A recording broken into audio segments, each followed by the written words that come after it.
let me start our lecture on chapter 8. And as I mentioned, chapter 7 gonna be the foundation of chapter 8. And you're gonna have the midterm examination on this coming Sunday. The analysis of statically indeterminate structure. And as you may guess, the structure gonna be beams, and then we follow by the frame, and the last one gonna be the truss. Actually, I have the lecture on the composite structure.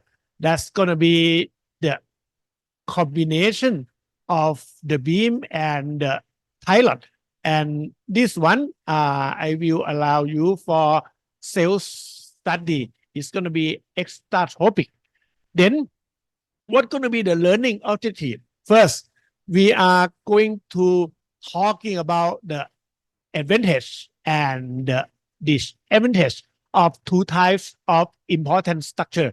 One, statically determinate structure. This one, you have the number of what? Of unknown equal to number of equation of equilibrium. We study about statically determinate structure since the first trimester when you enter the second year, and then in static, then mechanics of material, and then 7th chapter of theory of structure. Now, we are moving to the statically indeterminate structure. In gonna be something about not. That means you cannot solve for the unknown only by using the number of equation of equilibrium. You have number of unknown for this one larger than the number of equation of equilibrium. Then you study about the statically indeterminate in what? In the mechanics of materials. Chapter what? Chapter 5, right? And also chapter 4. Chapter 4 for the column, the axial loaded member, and chapter 5 for torsional member. Now we are moving to beam, frame, and truss for this study. For the mechanics of material, if you guys recall it, you may remember you got to have additional condition that's helping you to solve the statically indeterminate structure. You use what's so-called the compatibility condition. Oh, thank you very much to confirm that. Okay. Then the number of compatibility condition equal to the number of unknown, you can solve the unknown. Now, the second learning objective, you should be understand and be able to analyze the statically indeterminate beam, frame, and truss. We're going to focus on the method of consistent deformation. And for the method of this work, you can study by yourself. Okay, it's going to be close to each other by the concept. Now, let me move to 5 examples. That means you got to practice for the beam, for the frame, and for the truss. We're going to have what? 3 problems in our final examination for 3 hours. So each problem going to take quite 1 hour to solve it, because the step gonna include the determination of the deflection of the structure before you can put it in the compatibility condition and solve it.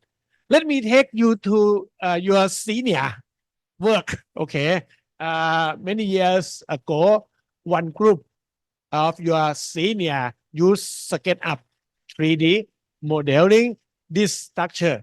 it's gonna be our เรียนรวม tree okay it's the academic building tree well it's gonna be like a learning building tree we are in the process of requesting the budget from the government this is going to be a big hall and we expected to use that hall for our commencement day Surapat 2 now is too small okay and then he got to use the structural modeling of this one the frame of the structure gonna be reinforced concrete frame the slab gonna be piece concrete slab and the roof system gonna be steel roof see this one explain to you why you're gonna study steel design next trimester reinforced concrete design 1 and reinforced concrete design 2 by the second and third term and on the fourth year you supposed to be study the pre-stasis concrete and then due to the construction of this large structure many structural member of this building gonna be statically determinate okay especially the frame of the structure that's gonna require intensive calculation okay require a lot more than for the statically determinate structure at your generation you are in good condition because there are a number of computer program commercial one gonna be ETAP okay or Stat Pro okay or so if you have what so called SAP okay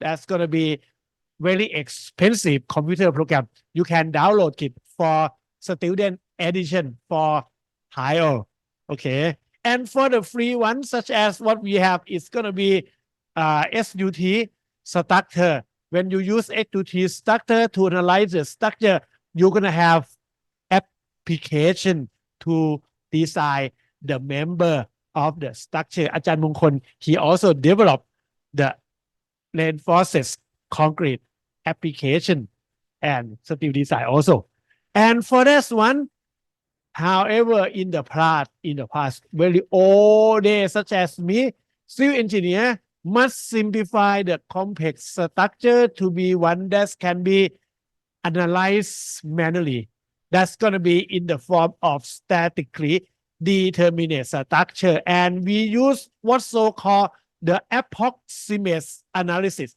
you're going to study the approximate analysis next term or in the subject of structural analysis okay and that's going to be at the midterm of the structural analysis and we prove that the approximate analysis can be used effectively อาจารย์ how come we gonna have use the computer program approximate analysis always good for many years but the outcome from this one is a bit more expensive than using the computer program to do the analysis and design that's nowadays the computer program are much more popular but anyway using manual calculation has advantage by building engineering sense okay you have experience hand-on experience to solve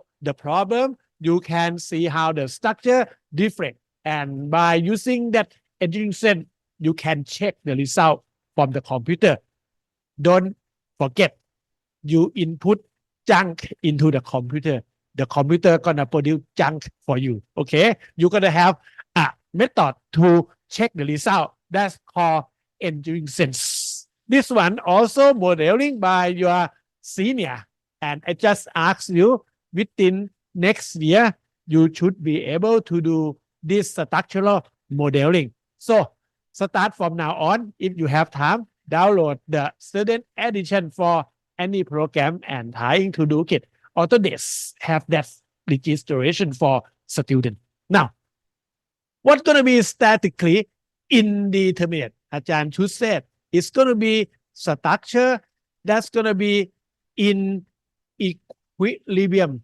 in equilibrium and also has stability under the application of the external loading. The loading, again, recall from the start of this subject, you have both dead load and live load and some extra such as wind load and also earthquake load, those kind of things, load combination. And then following the analysis of this structure, the unknown of the structure, including reaction, internal forces, and moment, gonna be larger than the total number of equation of equilibrium. This one, you have what? One reaction, two reaction, three reaction, four reaction. You have unknown of what? You have unknowns of four. Okay. Right? Reaction. And then you have what? You have compared to the number of equation of, again, equilibrium. You have only one free body diagram. So 3 times n is going to be 3 times 1. It's going to be 3. Unknown 4 larger than this one. Degree of indeterminacy going to be 4 minus 3. It's going to be equal to 1. Okay. And then if Ajahn change this one to be what? Fixed. Okay. Now, what we have is going to be additional one more unknown. That's going to be 5. And then the equation going to be the same of 3. So DOI going to be 5 minus 3 equal to 2. Showing the beam with 2 degree of indeterminacy going to be very tough. We are going to focus on the structure having only 1 degree of indeterminacy. Okay, so Ajahn won't put fixed n over here. If Ajahn trying to help you, put fixed n and then put what so-called internal hinge. Okay, if Ajahn put internal hinge, this unknown gonna be 5, right? No, it's not gonna be 5 plus 2. It's gonna be 7. Ajahn, how come 5 plus 2? Because 5 for the reaction, and over here you have what? Internal hinge. You have 2 more internal forces. Then basis upon this one, the free body diagram should be separated into 2 pieces. You have 3 times 2 equal to 6. This structure gonna have DOI equal to 7 minus 6 equal to 1. This can be in our final examination. Okay. Now, let me move you guys to the next one. What the next is going to be the frame. However, this frame have the pin support. So we have 1, 2, 3, 4. Unknown going to be 4. And then you have number of equation 3 times n is going to be 3 times 1 equal to 3. So DOI of this one going to be equal to 1. This can be our final examination. Okay. Now, let Ajahn change it a bit to fix. And then if Ajahn change this one to fix, let Ajahn also change this one to the roller. And Ajahn have what? We have reaction of what? 1, 2, 3, and then 4. Okay. Now, I have 4 unknown again. 3 for the fix. 1 for the roller. And then Ajahn have only 1 free body diagram. Ajahn has 3 equation. So the degree of indeterminacy of this one going to be 1. Okay. That means what? Ajahn can change the problem by putting the support into some specific type. Okay. Now, อาจารย์ let's say อาจารย์ want change this one to be the roller. If อาจารย์ put this one to be the pin, that's gonna be 5 reaction. How อาจารย์ can help you solving this one? อาจารย์ will put the hinge over here. Okay. If อาจารย์ put the hinge over here, you have 2 forces at the hinge and then plus 5 unknown. And then อาจารย์ has 3 times 2. That's gonna be 6. So DI gonna be 7 minus 6 equal to 1. This one can be our problem. Okay. Only 1 degree of intimacy is more than enough. Then the last problem gonna be about the task. When compare the task, what gonna be the unknowns of the task? It's gonna be 2 times what? No, this is gonna be equation. It's gonna be reaction. Reaction plus what? B bar. Okay, the force in each member gonna be the bar and the reaction. And then compare to what? The equation. Method of joy. One joy you have 2 equation. So 2 times J. Now, coming into this problem, how many bar do you have? 1, 2, 3, 4, 5, and 6. Okay, you have the total of 6. And then how many reaction do you have? You have 2, 1, 2. That's gonna be plus 5. This is gonna be 11. Now, how many choices do you have? A, B, C, D, E. 2 times 5. So 11 larger than 10.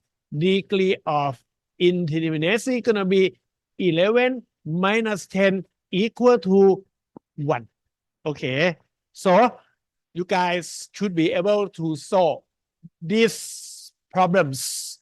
And then since the degree of indeterminacy limited to 1 for our study, you can define an additional compatibility condition to solve it. Okay. By putting this one, you may say, okay, อาจารย์ for this one, by using what's so-called the principle of superposition, you study it since what?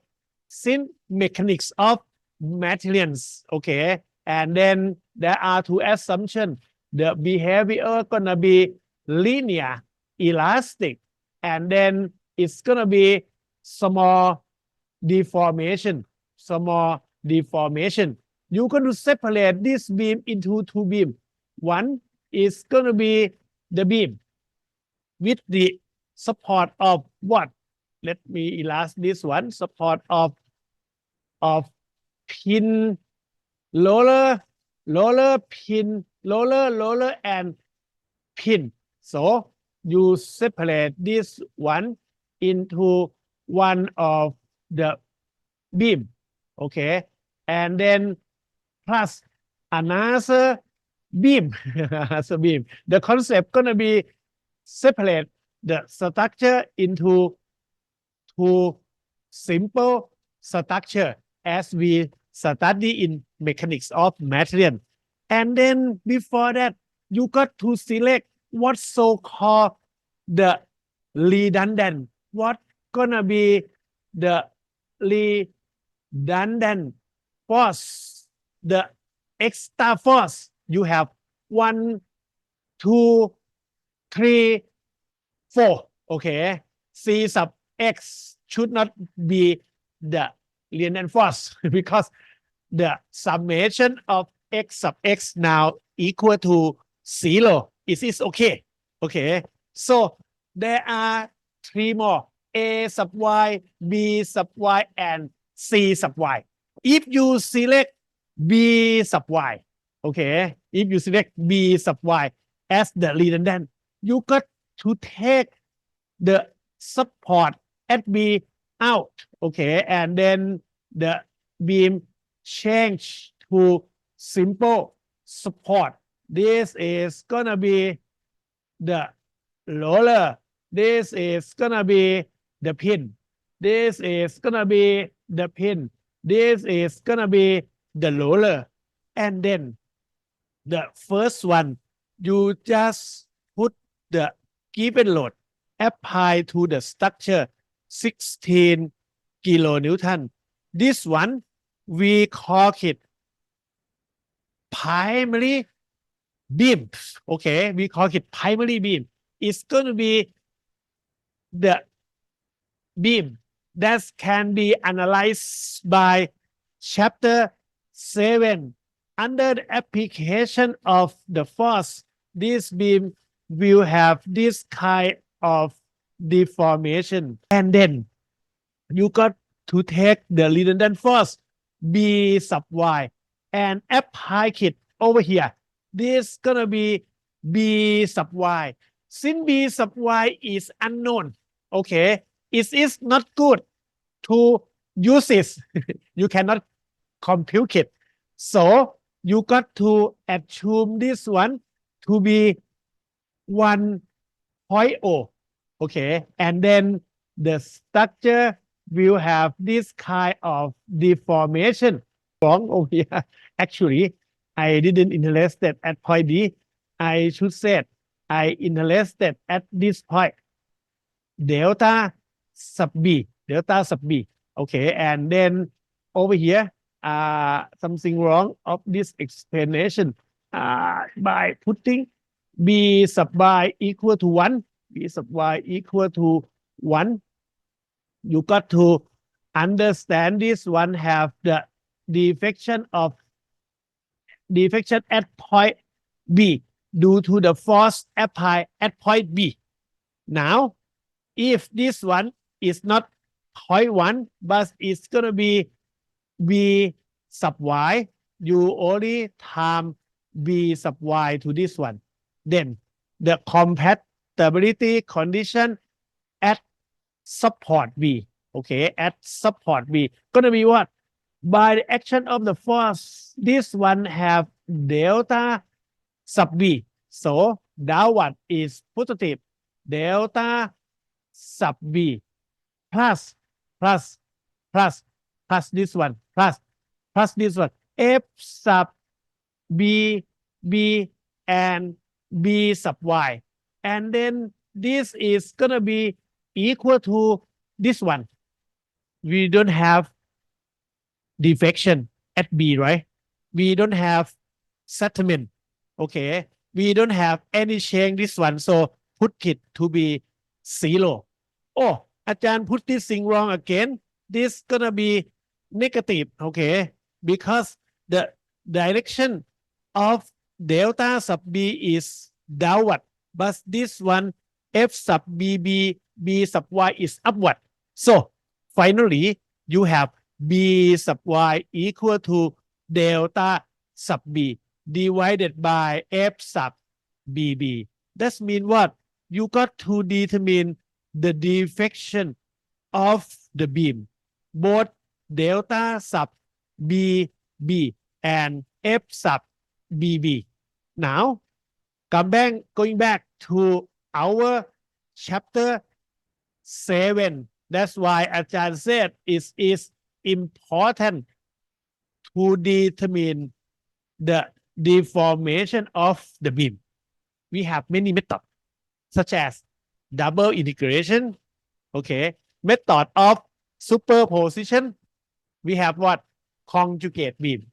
We have method of virtual work. We have 4 methods to analyze the beam for the deflection.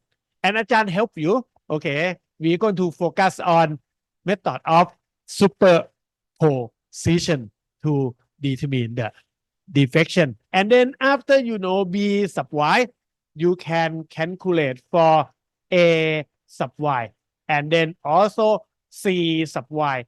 For C sub x, it's gonna be 0 since summation f sub x equal to 0. After you know B sub y, you have only two equations, the moment and the summation of the force in y direction equal to 0. You can get the result. Okay. For the frame and the task, I will explain the procedure later. Now, we're going to have a number of statically indeterminate. Again, in reality, it's going to be very complicated. And for this study, this is the beam. We're going to have only concentrate on the beam with 1 degree of indeterminacy. And then we have the frame also. Okay. You may, this building, this is the digital building during the construction 2 years ago. Okay. And you know this one, right? In front of the all activities building. And then why they use a number of statically indeterminate. First, the statically indeterminate have the advantage when you taking the beams like this one. This is what? This is going to be simple beam. When you compute for the simple beam, you have maximum moment going to be PL over 4. Okay, it's going to be PL over 4. You have the maximum deformation occur at the center of the beam over here to be PL cubed over 48 EI. Okay, let you focus on two things. First, the moment. Why? We use the Mmax to design the cross section. Now, putting the fixed end, okay, fixed end into the left and the right, change the roller to the fixed, change the roller to the fixed, and also change the pin to the fixed. We have statically indeterminate. The maximum moment now reduced to PL over 8. That means by changing the support, the Mmax reduced by a half. So the cross section, if you design this one, okay, you're going to have a bigger cross section compared to the statically determinate. Okay. And then if you want select the different section, you provide the same section. That means for a given equal moment of inertia, the deflection here going to be PL cubed over 48 EI. However, the deflection over here going to be PL cubed over 192. The deflection can reduce by 4 times. Okay. Okay. By changing the structure from the left, statically determinate, to be on the right. Okay. Statically indeterminate. Ajahn, how come the bridge? You always talking about the precast. They are in the form of simple beam. That's going to be the easy of construction. Govern this kind of material reduction and govern the reduction of the deflection. They select that's one. Okay. So in engineering, you got to compare, to select which form of structure you are prefer to. Okay. Then coming to the second one, second, it has a better internal stress distribution. Okay, statically indeterminate, such as this one. They have ability to transfer the moment to the left and the right support. Okay, and again, that's why the maximum moment reduce. And then by doing this one, you may also have some stress distribution inside the structure. And then if you provide this one, gonna be the reinforced concrete beam, most of the time you're gonna reinforce extra steel only at the middle. But if you use this form of statically indeterminate, due to the stress redistribution, you got to reinforce at the middle, extra reinforcement, and also at the support like this one. So the detail of reinforcement gonna be different to taking care of the stress or moment distribution from the middle span of the beam to the support on the left and on the right. And then the last one, the statically indeterminate allow us to develop what so-called cantilever construction method. Okay, based upon this picture, you can see we have large area of water. Okay, it's going to be very tough to construct the formwork over the water. So in this construction, they just put the cantilever construction from the left bank and the right bank and meet at the center. And this one gonna be in Romania, and this one is in North India. Okay, this one very huge river. Okay, and then when we move to the disadvantage, statically indeterminate also have the disadvantage due to the support that we must add it into the structure. The design and analysis gonna be more complicated, but don't worry. Nowadays we have what? We have computer program, so don't worry about the first disadvantage. However, by adding extra support to be fixed, the construction of the support gonna be a bit more complicated. Then the cost of construction of the support of the structure gonna be more expensive. Sometimes it's more expensive than saving in the material costs that we discussed on the first item of the advantage. And then the stress distribution sometimes is no good.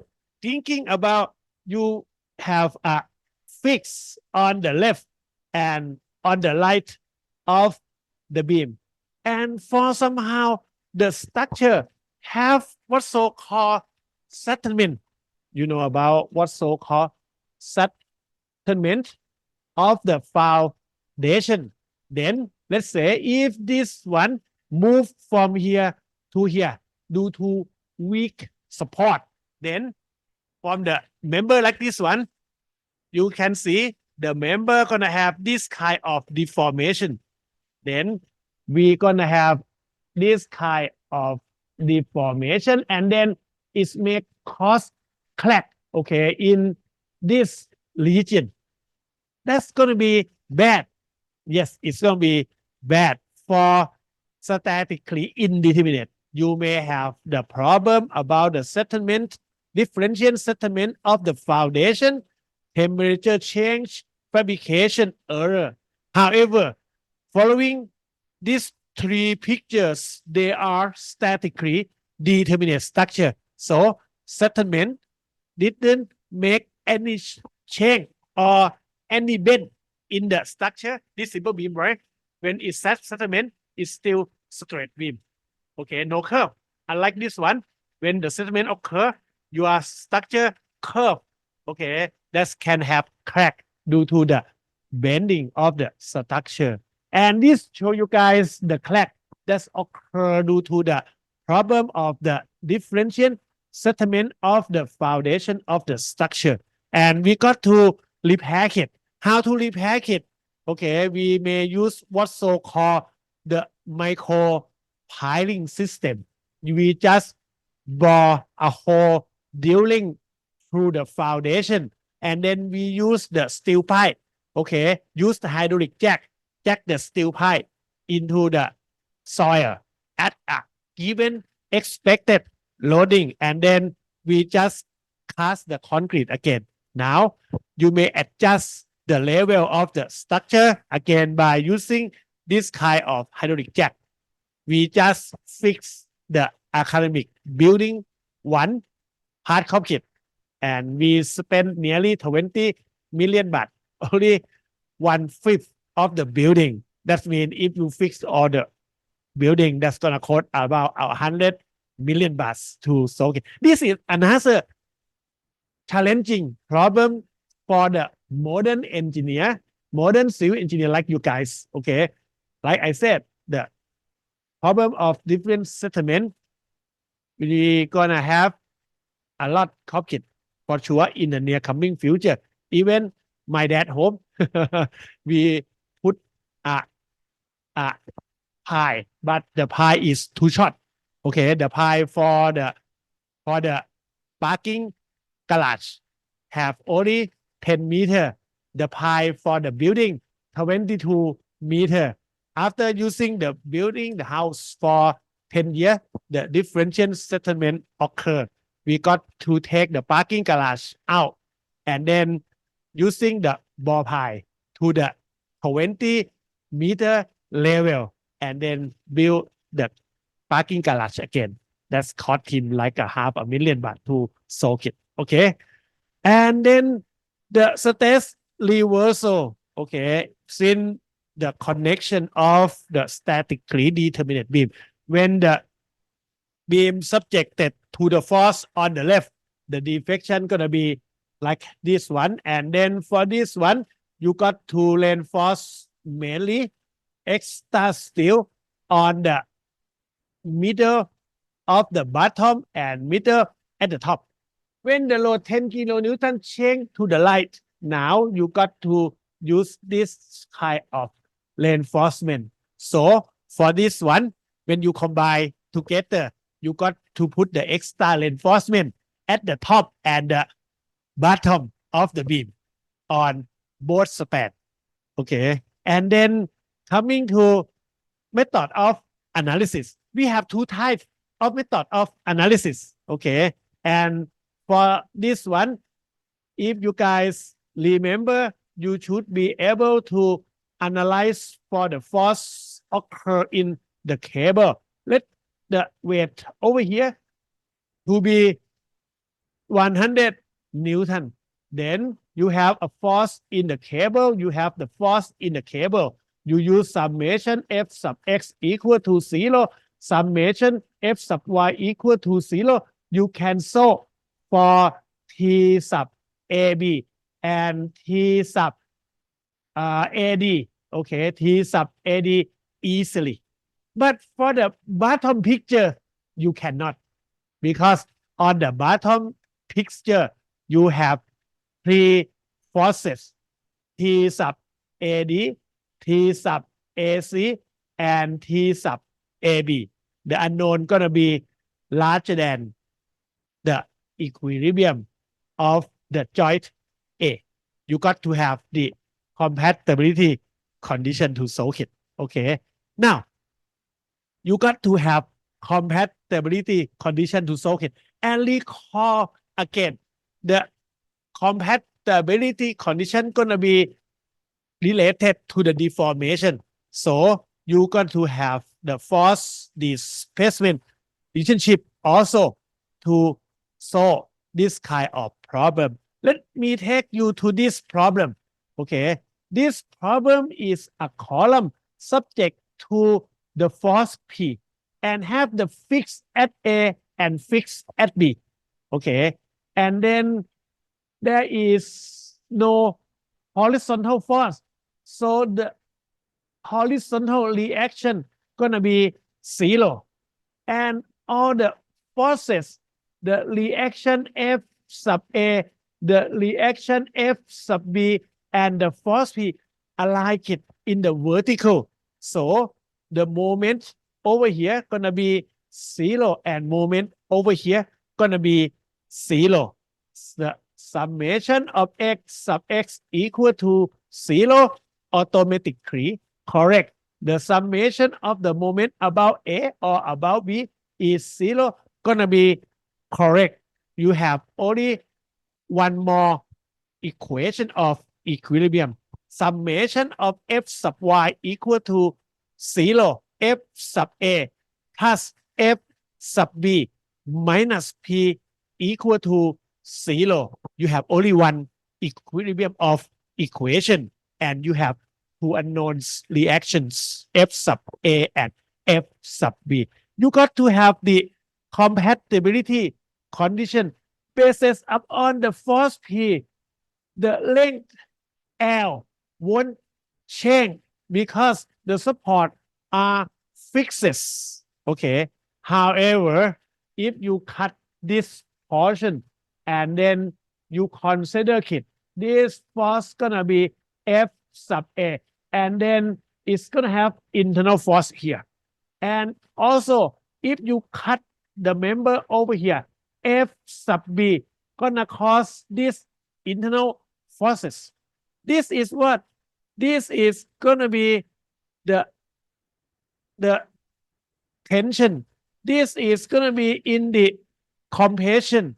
So I have shown you guys before, under the application of force P, this one should move to C palm. Okay, so the top portion gonna have elongation. This one should have elongation. This portion should have elongation. It's gonna be delta at point C with respect to A. This is gonna be positive. Okay, and then this is gonna move a bit to here. Okay, and then the second portion of this one is gonna be in compression. It's gonna be in compression, and then this is gonna be minus of what? This is point C with respect to B. Okay, in combination, they are equal. Put it to be 0, or you may say the deflection of A with respect to B is 0 since L is the same. Now, basis upon the force displacement relationship, you know this one, sigma equal E epsilon, and this one gonna be F sub A. Okay, the force over here over A equal to E delta of C over A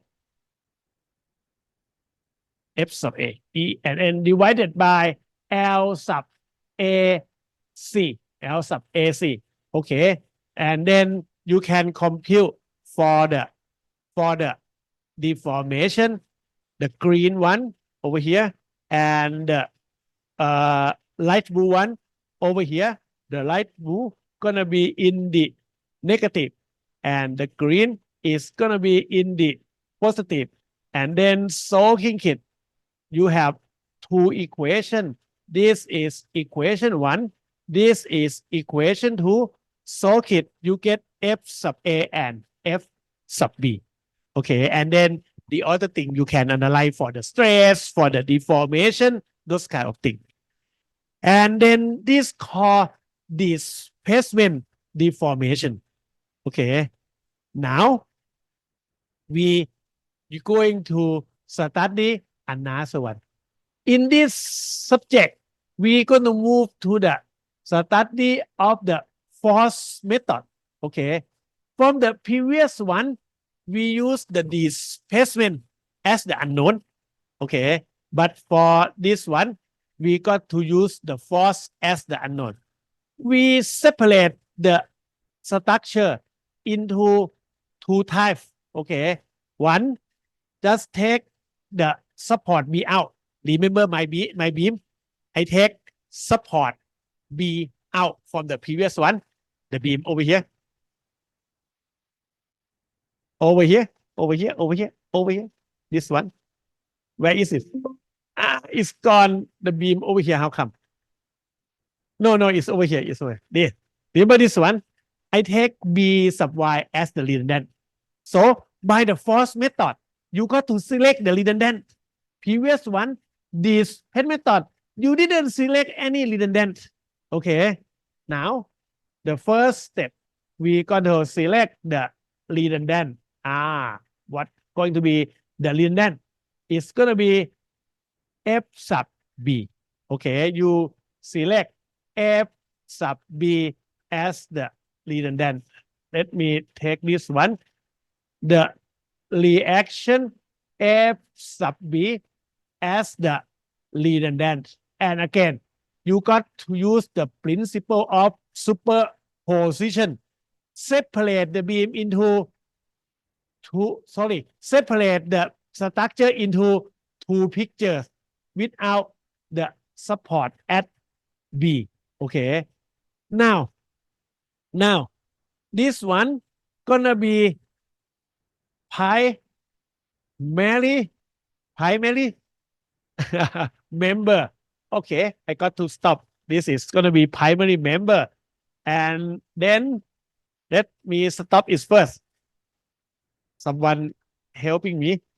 Thank you. Coming back to the force method. Again, very first step, you got to select the redundant force. Okay, redundant, the redundant force. And you guys know we have F sub A here and F sub B here. And now we select redundant force at B. And then we're going to take the support out. Okay. And we call this primary member.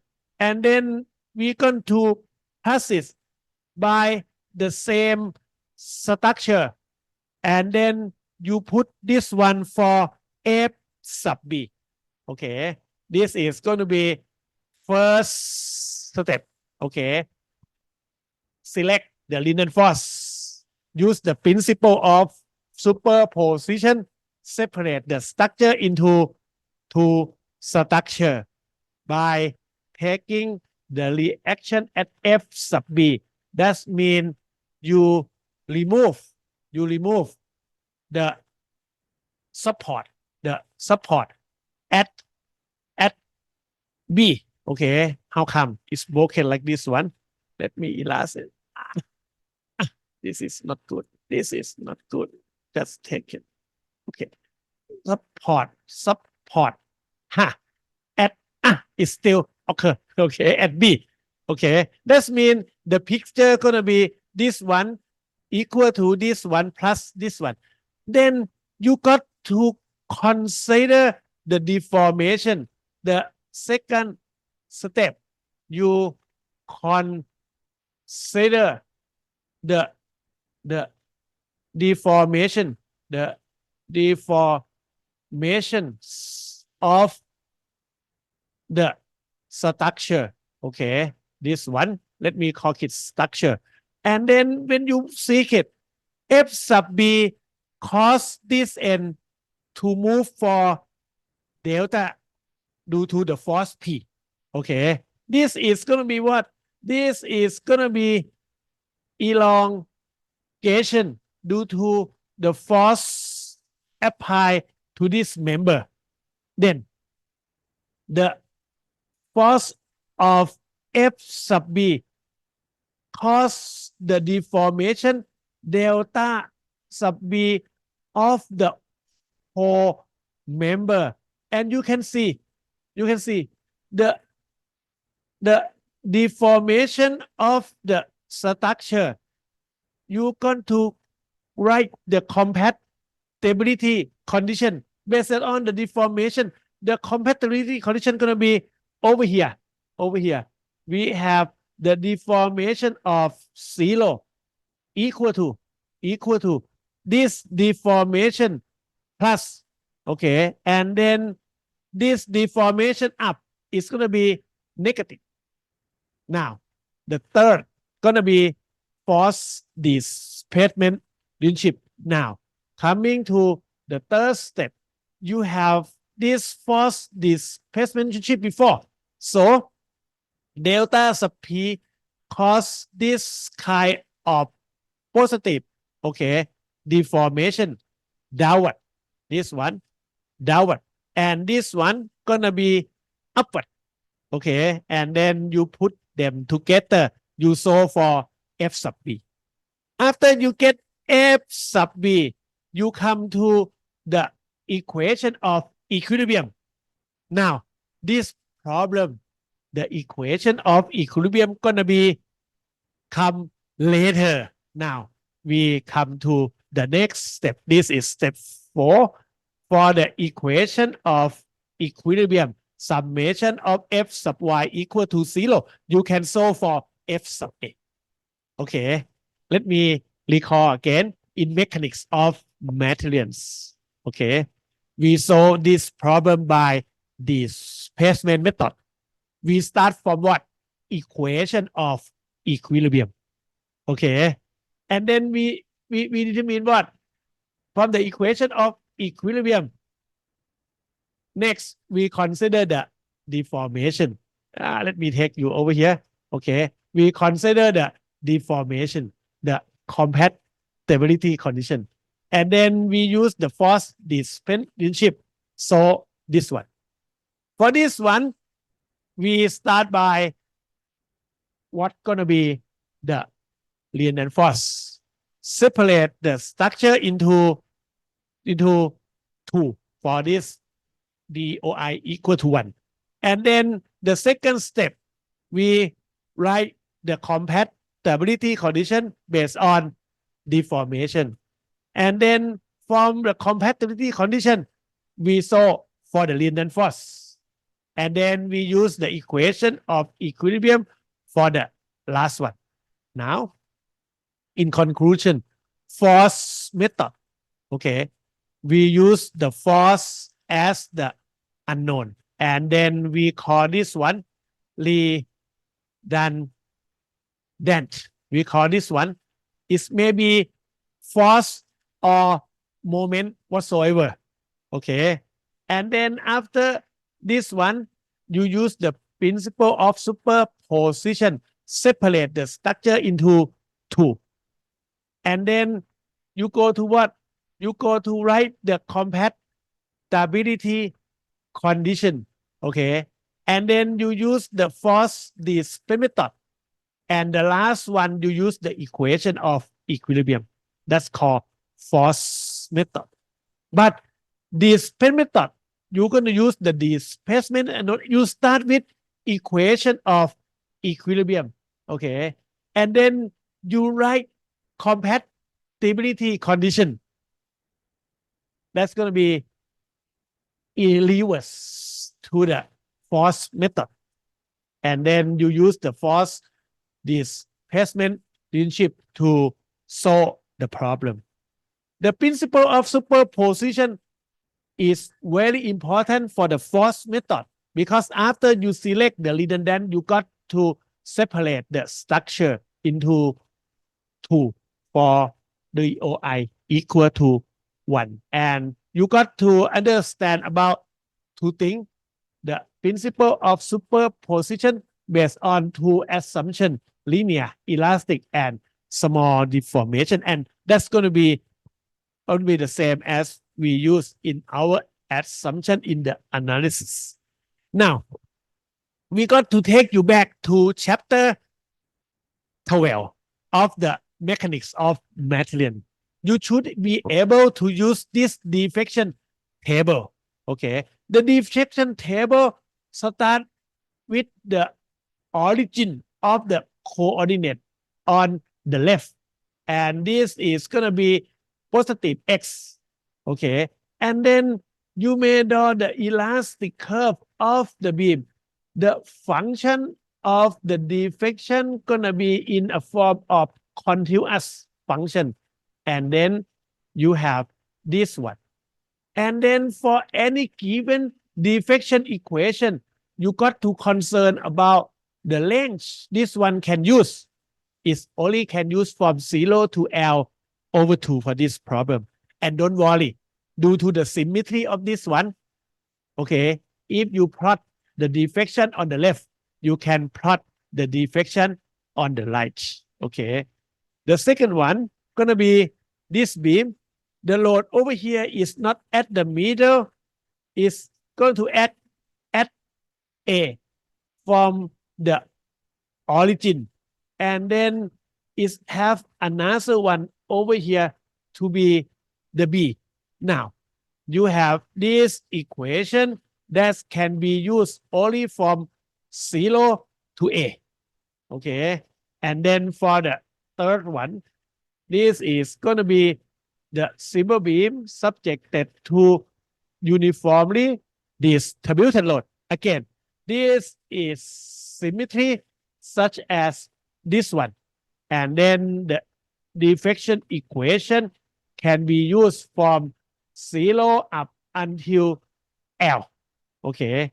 And the last one, the beam subjected to only half of this loading, and then the first portion of the elastic curve can be use this equation to predict, and then another portion you must use this equation to predict the deformation.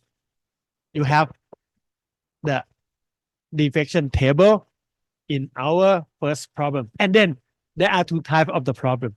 Okay, you have simple beam already, you have cantilever beam. Again, the same thing.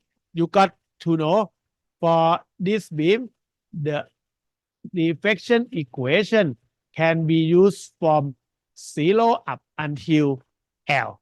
But for the second beam, the first portion, this is going to be curved. Okay, must use this equation to predict the deformation, and then this portion is going to be straight line. Okay, this is going to be straight line, no curve.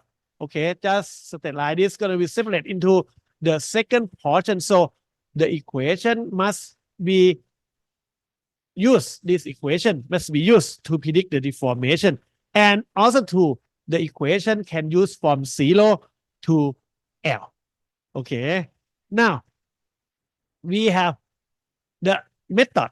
Let me recall it again. We're going to focus on the statically indeterminate structure with degree of indeterminacy equal to 1. For this problem, we have 1 over here, and then you have 2, you have 3, and then you have this one. Okay, and when you select the redundant force, going back to this picture, you may select this cantilever beam. Okay, if you prefer to use the cantilever beam, you got to select B sub Y as the redundant.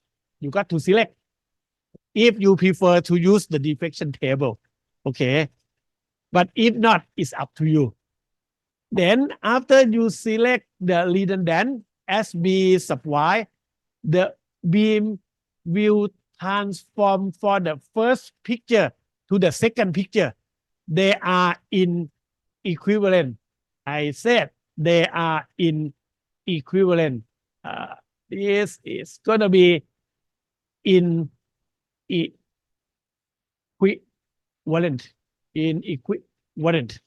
Now, B sub Y going to be the redundant force. Okay.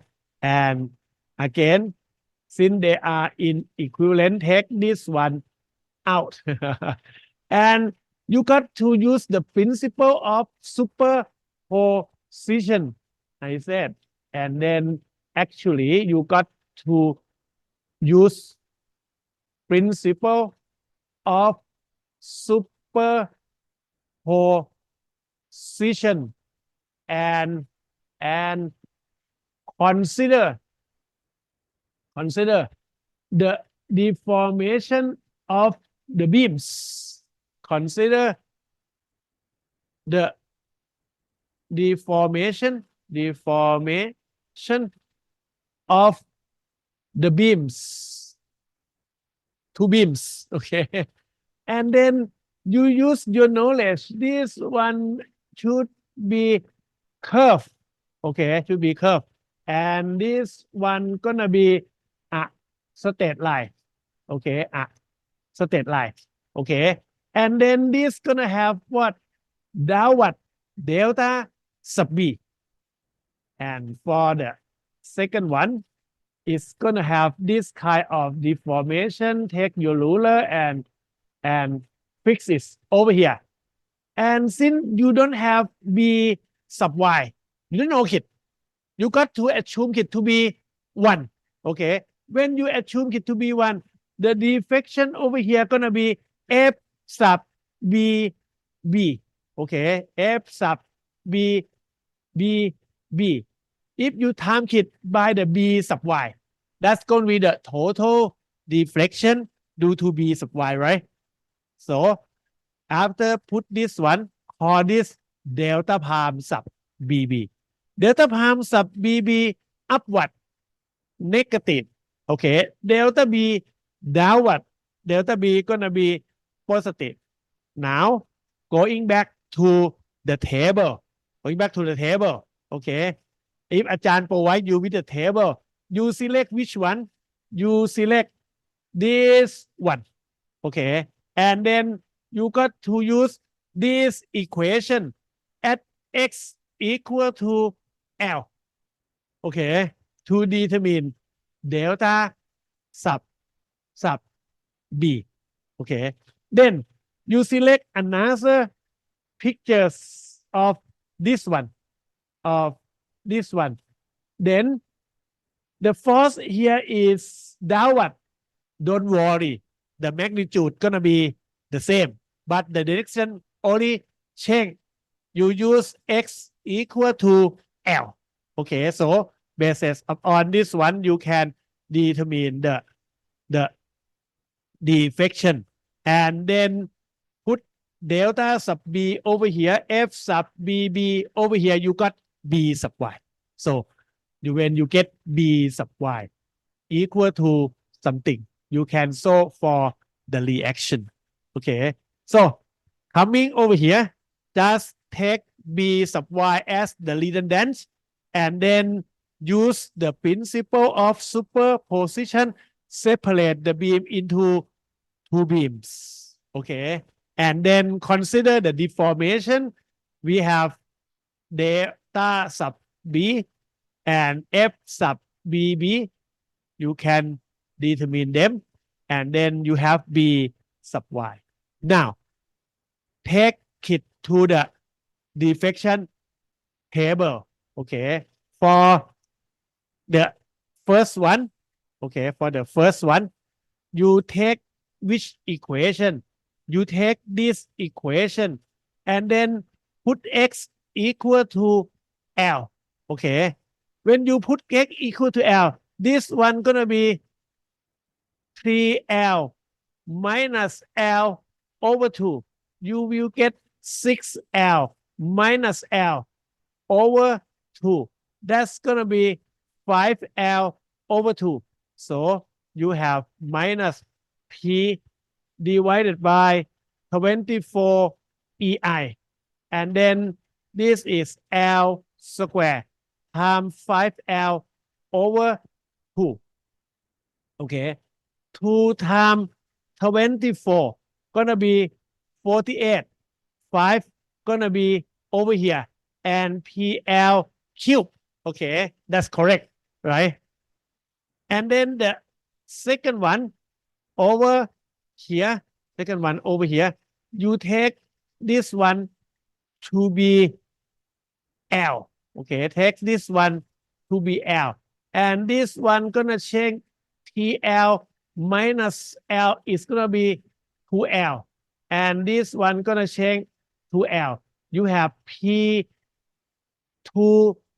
you have equal to 2PL cube over 6 EI. And then that's going to be PL PL cube over 3 EI. Since you got to set this one to be 1, if not, it's going to be B sub Y, right? So this one just change to 1. You have L cube over 3 EI. Okay, L cube over 3 EI. You just take this one, L equal to 10. Okay, it's going to be 10 cube 1000 over 3, 333.3 Ti. If this is P gonna be 8. Okay, and L gonna be 10. This is gonna be 8,000 divided by 48 times 5. You get this one. Just plug them into this one. You will get the force of 5 times. Actually, it's gonna be 8, 33.333 divided by 333.333. You know the force of B sub Y to be 2.5. This one gonna be equal to 2.5 kilonewton. And then since you know this one is 2.5, you can determine A sub Y and M sub A. Okay, I'm going to let you guys solve it by yourself since you have the PowerPoint already, right? And then you can draw the shear diagram. You can draw the moment diagram. And again, basis on the moment diagram, this one concave upward, this one concave downward. This point going to be point of zero moment is going to be important point. And the deflection of this beam for this one, okay, you may take this one like this one, concave like this one, downward. And then it's going to be this point, I call it again, inflection point is equal to the point of zero moment. Then the curve of this one gonna be in this opposite concave upward. You get the deformation of this beam like this one. Now, for this beam, if you prefer to reinforce the beam, typically for the reinforcement, you may put the reinforcement typically on the top and also on the bottom. And extra steel may be put in this zone. Oops, let me put it in the green, this zone, to take care of the deflection like this one. And then this is the inflection point. You may put extra steel over here. Also, just hook it. Okay, and then you have development length and put it like this one, put it like this one, and put it like this one. And for the light blue, you also need to hook it over here, hook it over here. And then you got to use the shear diagram. The shear diagram, this is positive, this is negative. Positive larger than negative. So the spacing between the stirrup, okay, in this portion will be smaller than the spacing in this second portion, since the shear on this portion is smaller. So the spacing gonna get bigger. Stirrup. Okay. And that's gonna be the total of this one. And also sometimes I may ask you to determine the vertical deflection, such as at point C. Okay, you may determine the deflection by the conjugate beam. That's step number 6, gonna be too really far away, but we can do so. Okay, For this sixth step, okay, I got to elast this one. And then you got to change the beam from what? From the real beam into the conjugate beam. Okay. This external roller, still external roller. This fix, okay, gonna change to free. Okay. And then the moment that is negative, you have this elastic weight downward, and this is going to be 0.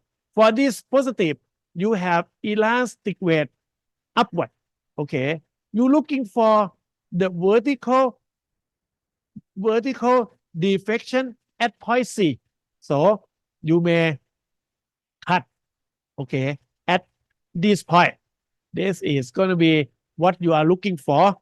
So you may cut it by this point and determine what? Determine the internal moment at this point. You will get the result of this one. And I going to switch my lecture to the example that Ajahn prepared it for you. Let us stop our lecture over here and take 5-minute break. Okay. Let us move to the extra example that Ajahn provide you. We have candle beam again. Follow the example I just provide you. For the beam here, you should start by thinking about it. The beam have what? Have B sub y as the reaction, have A sub y, and this is A sub x and A sub y, and also over here for M sub A. Okay, if you take a look closely, you can say from this one, if I use summation of F sub x equal to 0, the load here only in the vertical direction. So you can get A sub y is gonna be 0. So there are only 3 unknown more to determine it. But for now, you have only summation of F sub y equal to 0. That means you have A sub y plus B sub y. That's gonna be 8 plus the loading over here is going to be 6 times 3 plus 6 times 3. You cannot solve this problem to determine the A sub y. And also if you take summation moment at A equal to 0, this is positive M sub A, M sub A. Okay. And you're going to be plus M sub A plus 3 times B sub y equal to 8 times 1.5 plus 6 times 3 times 1.5. And then this is going to be 2 equation, and then you cannot solve it. Okay. The structure is going to be statically indeterminate. DOI of this one is going to be 4 reaction, and then you have only one free body diagram 3 times n equal to 1. So you have this one for 1 degree of indeterminacy. So first step, okay, you consider the beams and select B sub y as redundant force. Okay, you start with this one. If you select, how come it's fixed? It's one. Anything. Take this one out. Okay. I take it out. So B sub y. Let's take B sub y as our redundant force. As you may know, by using the principle of superposition. Position. So we separate separate we separate the beam the beam the beam into two beams into two cases. Okay, let me take this one due to the equivalent. I just said this beam, if you select B sub y as the redundant, this one will be the cantilever beam subjected to external forces. This one gonna be 6 kilonewton per meter. And then you also have this one for 8 kilonewton. And it's gonna be combined with the same beam subjected to redundant force cantilever beams. And now it's subjected to only B sub y. Okay, that's gonna be our very first step. Second, consider the elastic curve of the beams. Okay, this one we have two beams. The first one, the deformation of this one will subjected to both 8 kilonewton and 6 kilonewton. This is fixed. Okay, and the cantilever beam should have this kind of elastic curve. For this one, gonna be like this one. And for this one, where is my pencil? Okay, I see my pencil. We'll have this kind of deformation. Okay, the second one you have fixed and then have this kind of deformation. And you may dock it beautifully. This is not good. Okay, put it like this one. Now, what you have for this one? This is point B. It have this kind of downward deformation. Let me call this one delta sub B. Or you may say V sub By is up to you. And then for this one, okay, you got to think if this is 1.0 unit load, this gonna be the deflection F. They use F to represent the deflection due to the 1.0 unit load. At what? At this point B. Load at point B. Then you got to time it by B sub y. Consider the elastic curve of the beam. The compatibility,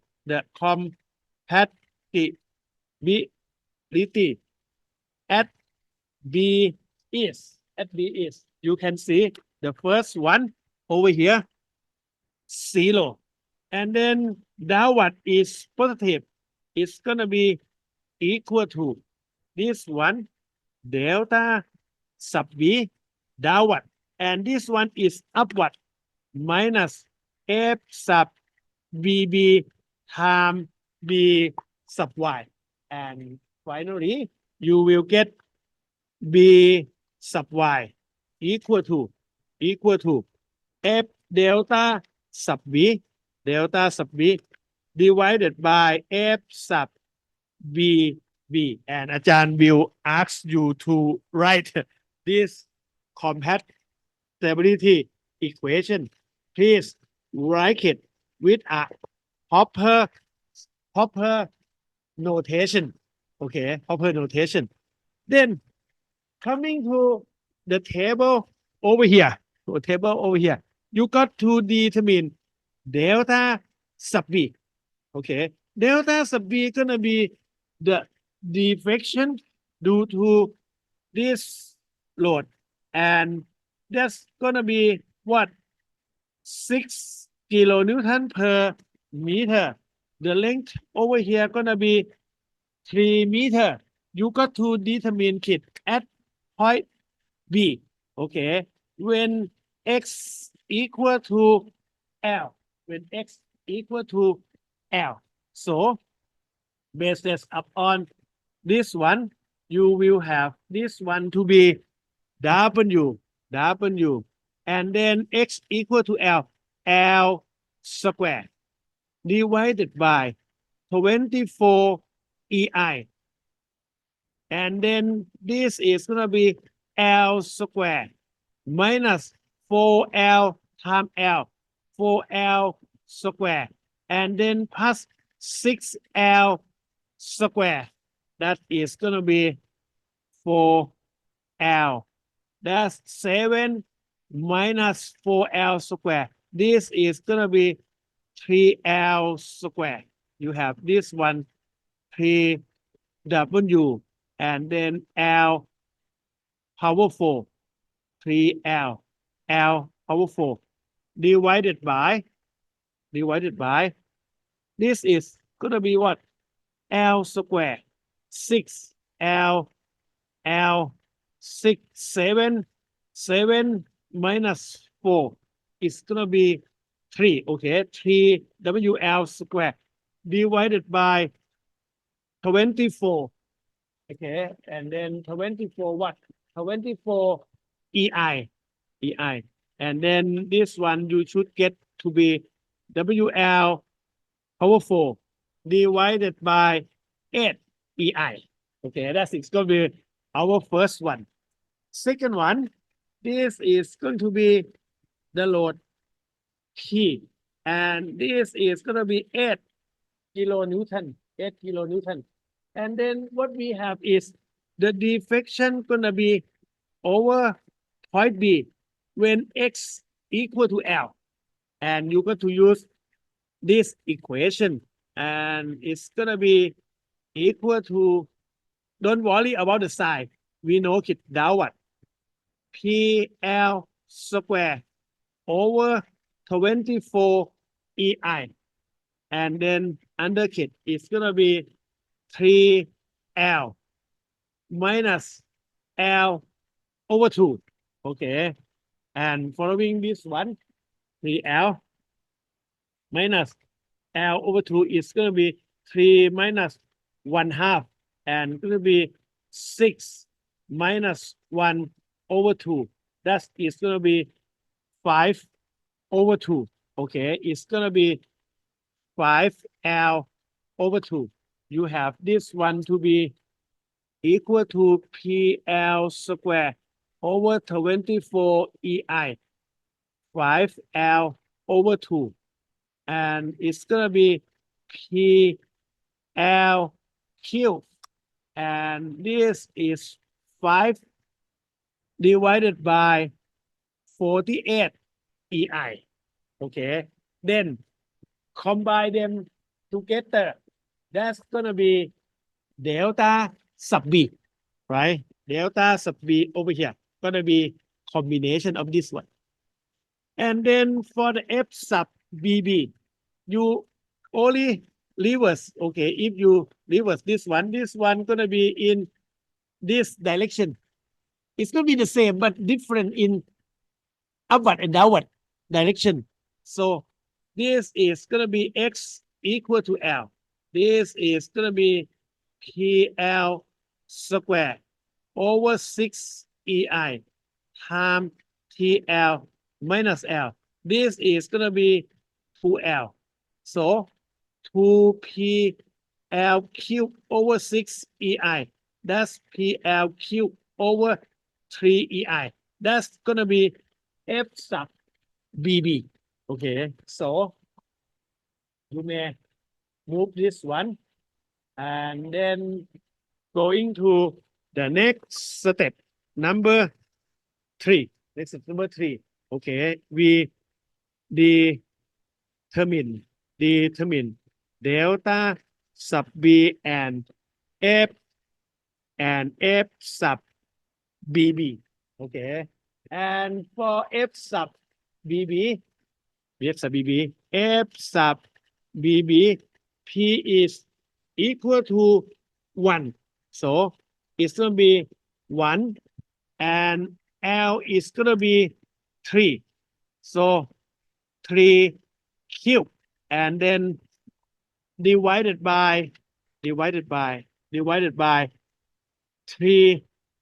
EI.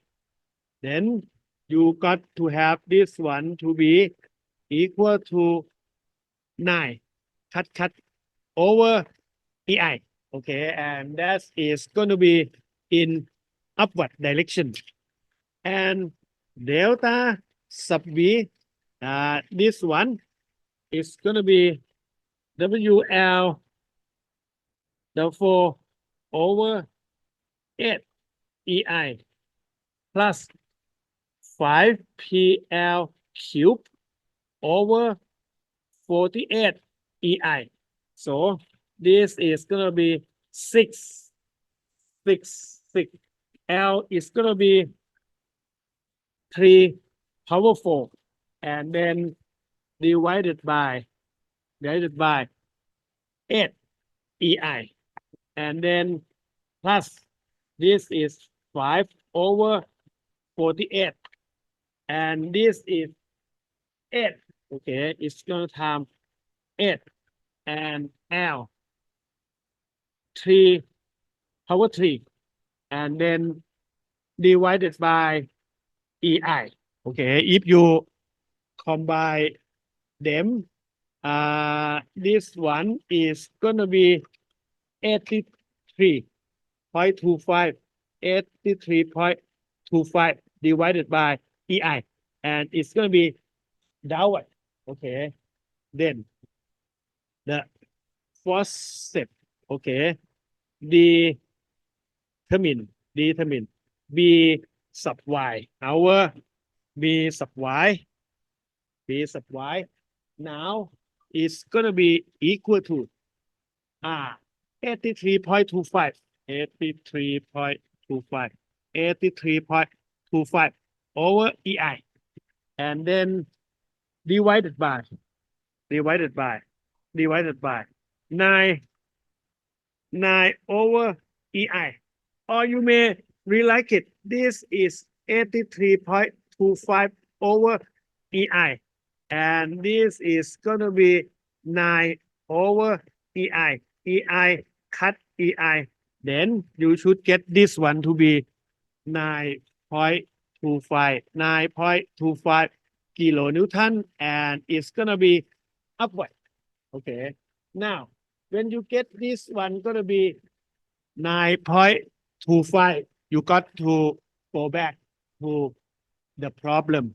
The problem now you have the beam and now you get this one is going to be 9.25 kilonewton and it's subjected to the load over here 6 kilonewton per meter and also for this one for 8 kilonewton and then the reaction gonna be A sub Y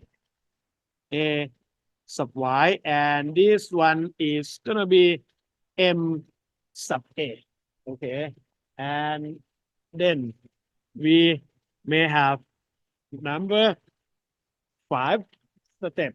Okay, we determine the reactions and you draw many things. Okay, you draw shear diagram, you draw moment diagram, you draw elastic curve. Okay, and you may draw or draft the the reinforcement. Okay, that's going to be the last step. Okay, To determine this one, okay, going to the same equation that you have a sub y plus b sub y. So a sub y is going to be equal to the reaction over here. What did you get? 8 and 6 times t. This one 18 plus 8 20 what? 18 plus 8 36.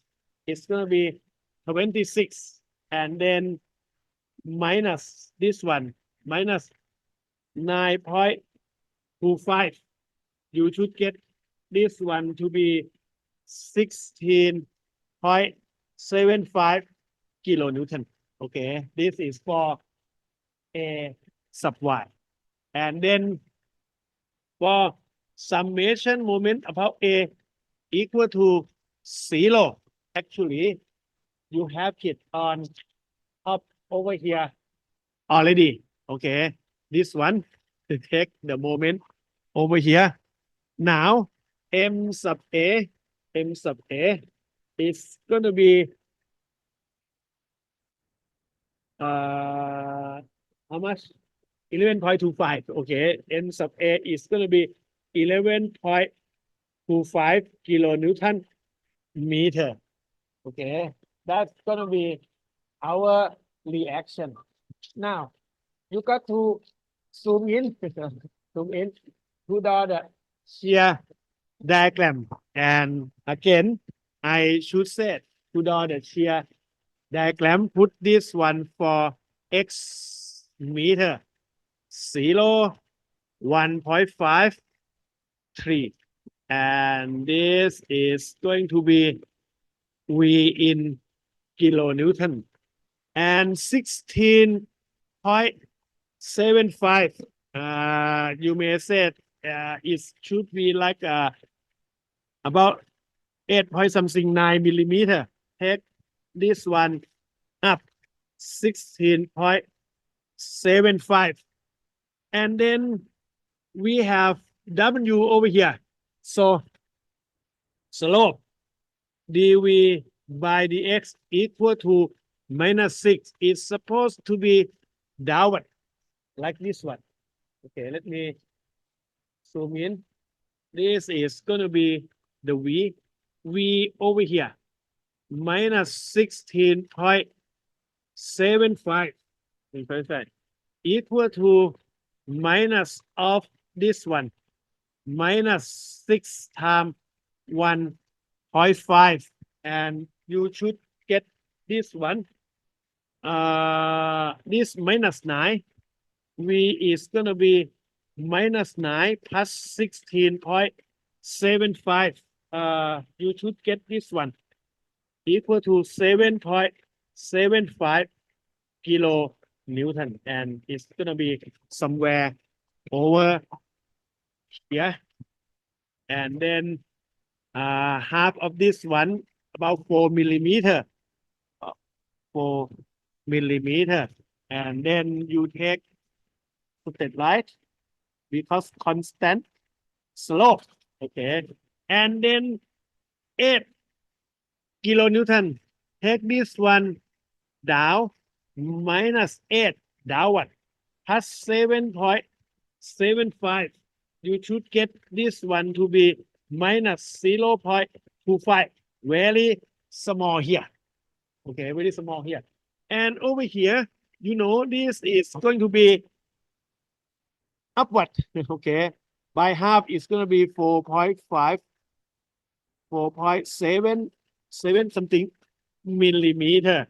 And this is -9.25. And for sure, from here to here, dV by dx is going to be -6.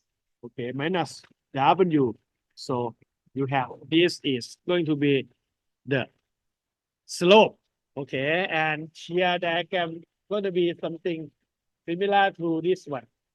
And next, you got to draw the moment diagram. And again, take this one x meter 0 1.53 and this is m kilonewton meter. Now, the moment diagram you have m sub a. Chang said this is minus, right? 11.25. Why? Because if you cut it over here, okay, cut it over here. This is 11.25 and then the moment is going to be m, okay, m plus this one to be 0.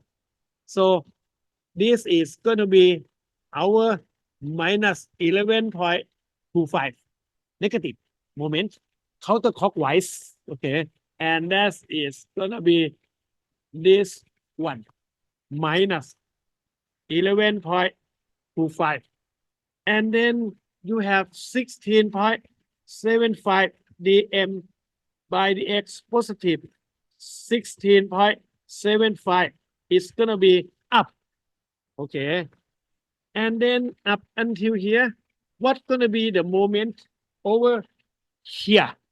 The moment at this point minus of this one minus 11.25 and it's going to be equal to this one, okay, 1/2 of 16.75 plus this one 7.75 and times this for 1.5, okay, you should get m equal to 7.75 m equal to 7.75 kilonewton meter.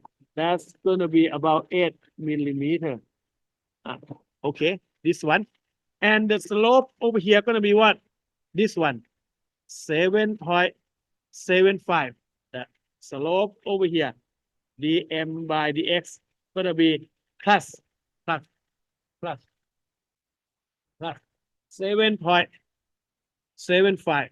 So the curve gonna be something like this one, okay. And now coming over here, shear is minus 0.25.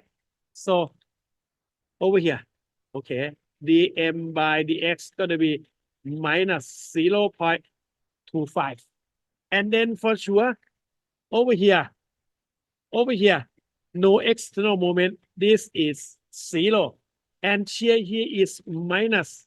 So dm by dx is minus 9.25. So the curve gonna be something like this one.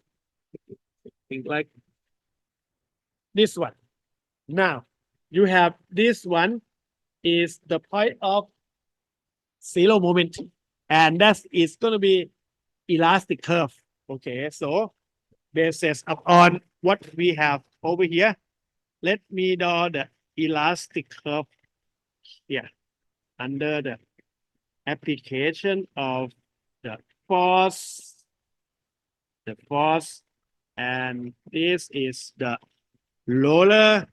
You have this one for fixed. This gonna be concave downward, okay, and then project it over here, and this is positive, okay, negative, concave upward. This is going to be the shape like this, okay, concave like this one, and then to compute this point to this point, can you compute for the point of 0 moment? Sure, you just cut this one. And then this is going to be x subjected to this 6 kilonewton per meter. You have this shear of 16.75 kilonewton. And then you have this is 11.25 kilonewton meter. Over here you have the moment, the shear V summation equal to 0. Take this positive. So M gonna be, this is gonna be 6x, M plus 6x times x over 2. This is gonna be x over 2. And then plus in the same direction, 11.25, and it's gonna be equal to 16.75.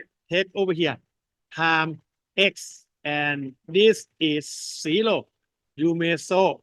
Okay, so for x equal to meter, okay, put it into your calculator. This is gonna be what? This is gonna be 3x squared minus 16.75x and plus 12.25 equal to 0. And you may solve equation for the this 10x. Okay, we solve. Anyone can solve for me? No. Okay. Next, let me put the reinforcement. We have what? We have the top reinforcement. Let me put this one for the top reinforcement. Typically, we have top and bottom reinforcement. Sometimes we got to put extra steel. Since this is negative, it's bent like this one. So you got to put extra reinforcement for this one. And for this portion, positive moment is going to bend like this one. You should have this type of bending. That's going to be the reinforcement based on the moment diagram. Then we have the shear like this one.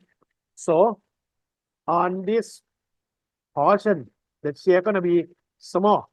So let me put this one, put this one. Okay, this is going to be large spacing for the stirrup. Okay, large spacing, and then the spacing may be closer for this portion, and the process gonna be on this portion. Okay. This is going to be the reinforcement.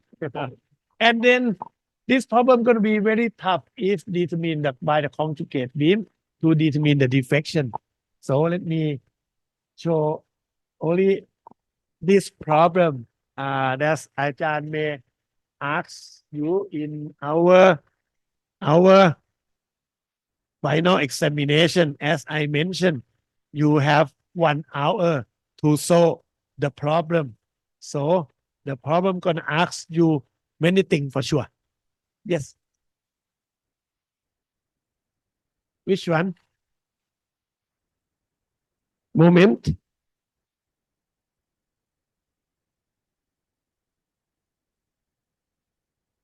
This one. Okay. This is 7 point. Thank you very much. Oh, you are very clear on that. Thank you. How come you junior told me 7.75? This one, 7.125. Thank you. 125. And that's it, right? Okay. We will have one more lecture on the beam. And later we will move to the frame. Okay. So next time and the next week, we combine beam and frame together. And the last lecture supposed to be on the truss.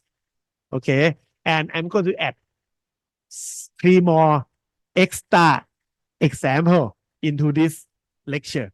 Okay. Video clips. Okay. Okay. Thank you. We are going to work on an example on statically indeterminate beam.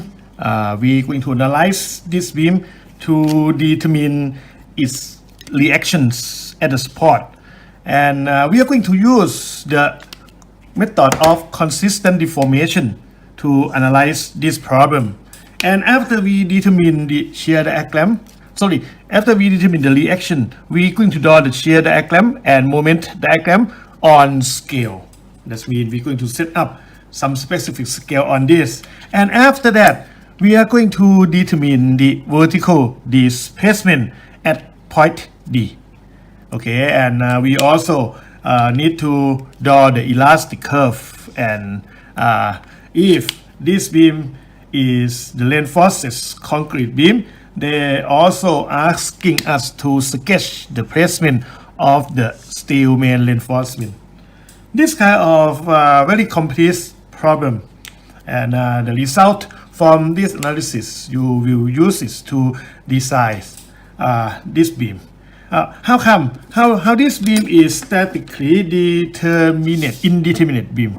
If we analyze this, we may say the C is the pin, so the P will have the C sub X and C sub Y, and the B has the roller, so the B has the B sub Y, and the last one is the A. The A is roller, is going to have the A sub Y. So we have the unknown reaction, the number of unknown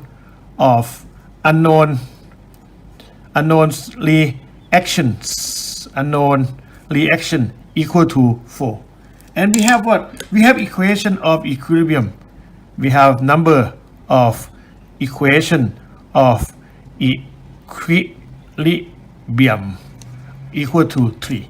So this problem, we have the degree of indeterminacy equal to 4 minus 3. That means it has 1 degree of indeterminacy. So we need one of these 4 reactions to be the unknown force, and by the consistent deformation we will call that as the redundant force. So first we're going to what? We're going to let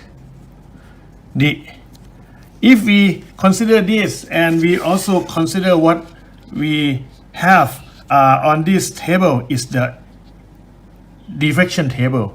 You may see they're going to set the middle, the support at the middle as the redundant force. So we will let the B sub Y,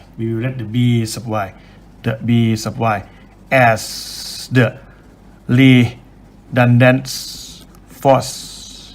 If we let the B sub Y as redundant force, this beam, we're going to set it, okay, equal to this beam.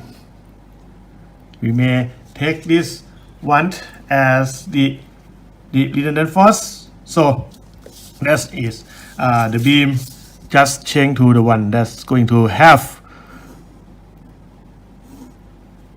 this one. Okay, this is going to be the same, since only B sub Y is going to be the pin, and this is going to be the roller. So the A and the C going to be the same, and this is going to subjected to the uniformly distributed load here, and also the point load here of 10 kilonewton and 2 kilonewton per meter. We call this as the primary beam. The primary beam is going to beam that we took the redundant out, and then we're going to plus, okay, this primary beam with the one that has the redundance B sub Y at the point B. So we're going to put this redundant force over here and set this one as B sub Y. So if you combine these two, you're going to get this one. So you're going to use, you can separate the beam, but you're going to use by using the principle of superposition. Okay, we can separate the beam into two cases as shown. Okay, as shown. And what happened under the application of the force? Okay, the beam gonna deform something preliminarily supposed to be something like this. Okay, according to what? According to the support. This is pin. When this is pin, we're going to have the deflection CH equal to the deflection CV and 0. The pin gonna have only zeta sub C. The same thing over here. Okay, the same thing over here. We have only zeta sub B. And the same thing over here, we're going to have this as zeta sub A. Okay, that means the beam gonna have only the slope at the support, and we may draft the deflection of the beam like this. But this is going to what? Going to do this one. So the force here will produce the deflection of this beam. Okay, the first draft may be like this. It's going to be downward. And how about this? This is going to have the deflection something like this. And what you may have, let's set this one as the delta. This is going to be delta at B. This is B. And this one going to be what? If you set the B sub y equal to 1 unit, okay, the deflection over here is the deflection at point B due to the applied load at B. And then you're going to time this one due to the 1 unit, because you set this one equal to 1 unit. We don't, you know, B sub y, so we set it to be 1 unit, so you can determine F sub BB. And then you time this one by B sub y, okay, to let the B sub y to be the real value of this deflection. Now, when we consider the deflection of the beam or the deformation of the beam, we come to the second point. We're going to write down the compatibility equation. The compatibility equation at what? At point B. Okay, you can do this by considering the deformation of the beam, and then we may have what? We may have the deflection here that is going to be 0. So the deflection here is going to be 0, and then it's equal to this one is downward, delta sub B is downward, is positive. This one is what? Upward, okay, minus F sub BB and time B sub Y.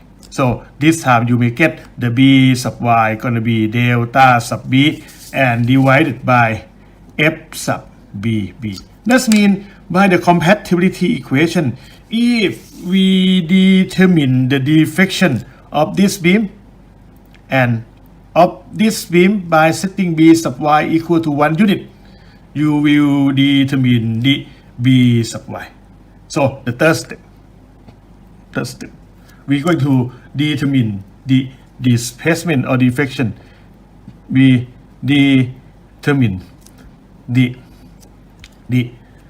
vertical displacement, what? Delta sub B and F sub BB. Okay, that means we're going to determine. By determining this, we're going to have many methods. You may use the conjugate beam, you may know unit load method. However, the problem we are like here, they provide us with some information about the deflection of the beam. Okay, of the beam.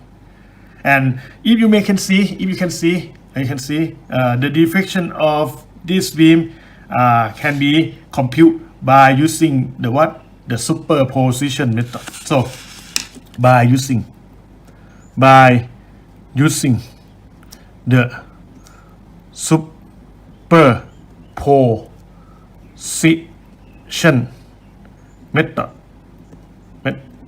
okay, we can separate this beam into two beam. Okay, we can separate the primary beams into two cases. Okay, if we do that, we may have the first one. This is primary beam. We don't need to draw it again. We just redraw it. One is going to subjected to only the uniformly distributed load. So this is 6 meter, right? 6 meter. This is 6 meter, and the load is here. And this is the roller at point A, and this is the pin at point C. And then you have this for 2 kilonewton per meter. That's going to plus, okay, plus another one is due to the 10 kilonewton. So you just pass this one, and then you have this for 10 kilonewton. And again, this is the pin, this is the roller, okay, and the length of the beam, the total of this is going to be 12 meter. This is going to be 12 meter. 12 meter, and this is going to be 9 meter. This is 3 meter. Okay, now if we match this beam by the beam over here, let's see. The first one that we may consider, we have this one first. Okay, if you compare this one with this one, you may have this one for 10 kilonewton. And then we have what? This is going to be the position that we going to determine the diffraction. Okay, this one gonna have some diffraction. Let's call this one delta sub B1. And this one also may have the diffraction. Okay. And this one delta sub B2. Okay, we first consider for the delta sub B2. We have this is 10. So the A is measured from this support to the load. So the A is going to be equal to 9 meter. And the B is going to be this one. B is going to be 3 meter. And L is going to be 12 meter. So we can determine the delta sub B by what? This is going to be 10. This is going to time B 3, and the X. The X is the distance that we measure from this to the middle of this beam. That's B. This is B. This is B. So the X is going to be 6 meter. Measure from here to the middle. So it's times 6. And then you can divide it by 6 EI, and L is 12. Okay. And then we have L square, 12 square, minus B, minus 3 square, minus 6 square. So that's going to be delta B2. If you put this, that is going to be delta B2 gonna equal to what? 10. And then time B, time 3. And then time B is 3, time X is 6. And divided by 6 EI, and L is here is 12, so it's 12. And then it's going to have the L square, 12 square, minus B square. B is here, 3 square. And then we have what? We have X square minus 6 square. Okay, and then if you pause the video and then you try to determine the value of this, you may get this one for 247.5, and then divided by EI, and it's going to be downward. Okay, and next we have this. Okay, we have this already. We have the other one. Let me move this one a little bit more. What we have is this beam and this beam. Now, if you consider this, what we have is W. This have two equations. One is this one and one this one.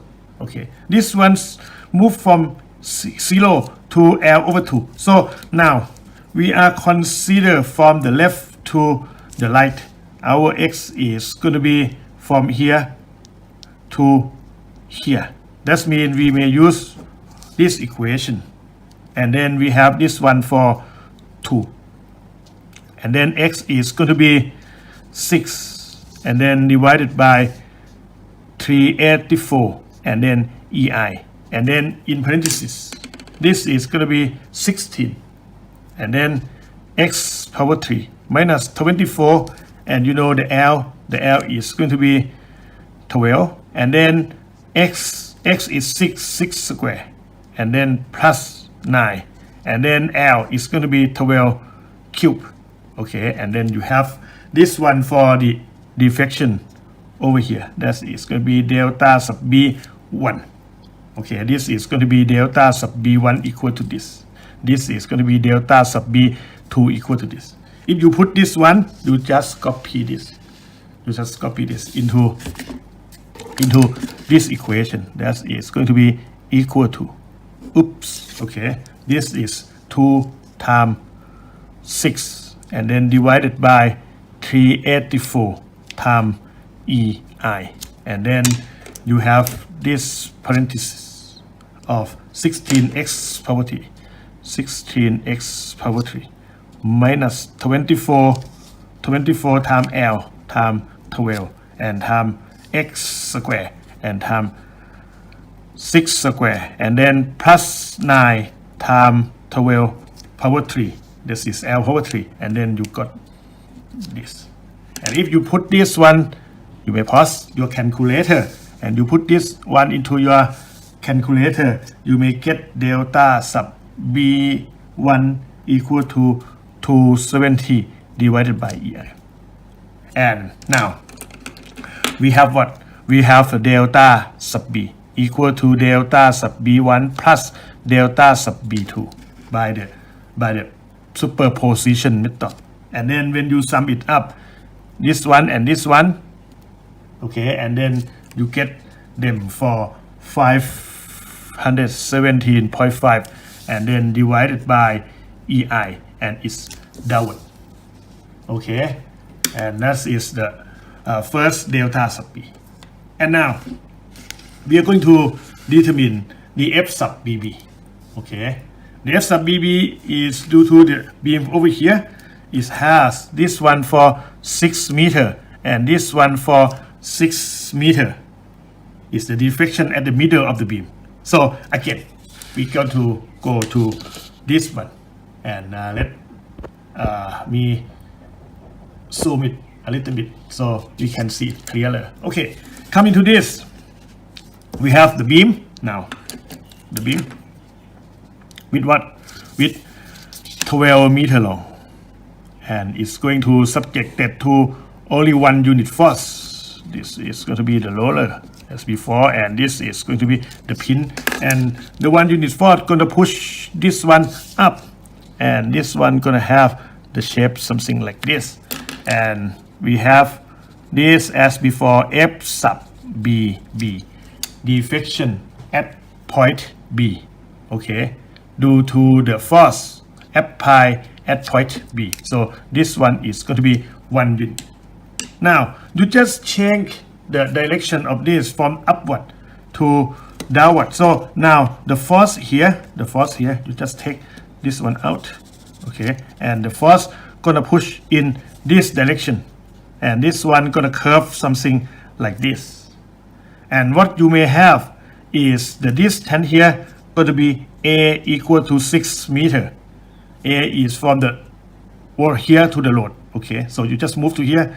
And the B is going to be this one. This is going to be the B is going to be 6 meter. So now F sub BB gonna be the force P is going to be 1, and B is going to be the distance from the road to here. B is going to be 6, and the x going to be the same. X is 6, and then you divide it by 6 EI, and then over here is 12.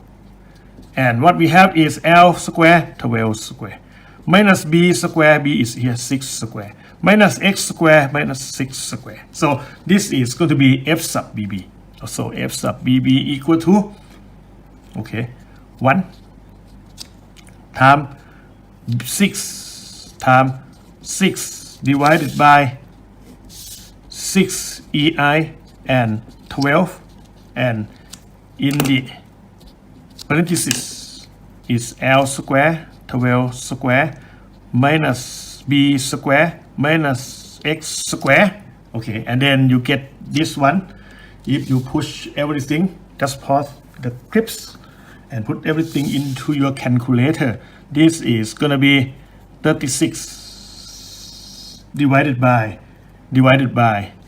EI. Okay, that means you're going to find F sub BB distance, and you may find delta sub B here. So that's all we have. Then you substitute back into this equation to determine the B sub Y. Okay, and then after we get the B sub Y, you also can determine the reaction. Now, this is number 4. Okay, we determine the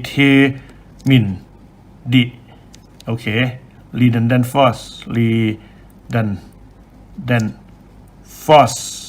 so C E B sub Y and reactions. Okay, and the reaction. Now just put this one back. So the B sub Y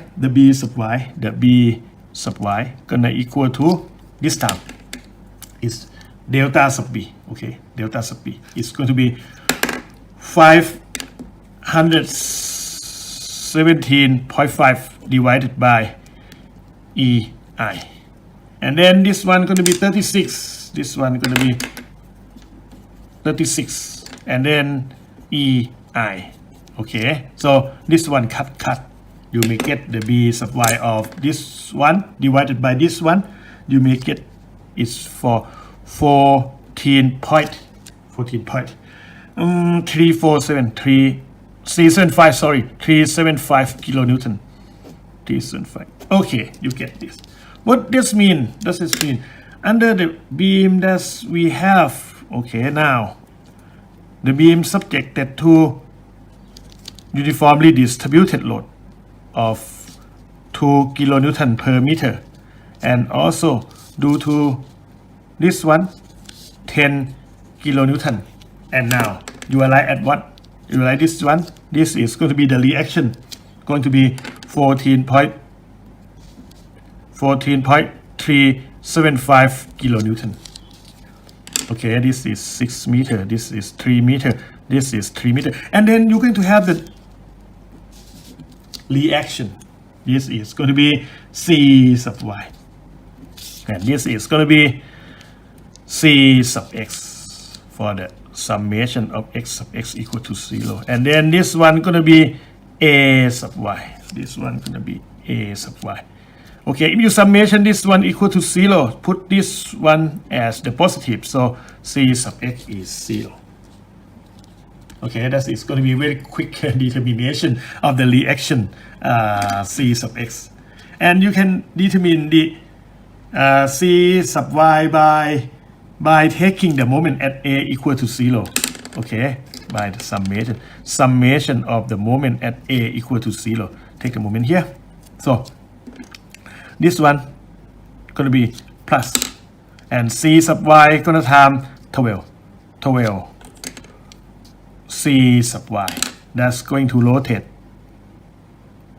counterclockwise, and plus 14.375, this one plus, because it's going to rotate the same direction, times 6. Okay, this one gonna equal to what? 10 times 9, 10 times 9, and 10 times 9 is going to plus with this one this one is 3 meter from here, and this one is 2 times 6 is going to be 12 kilonewton.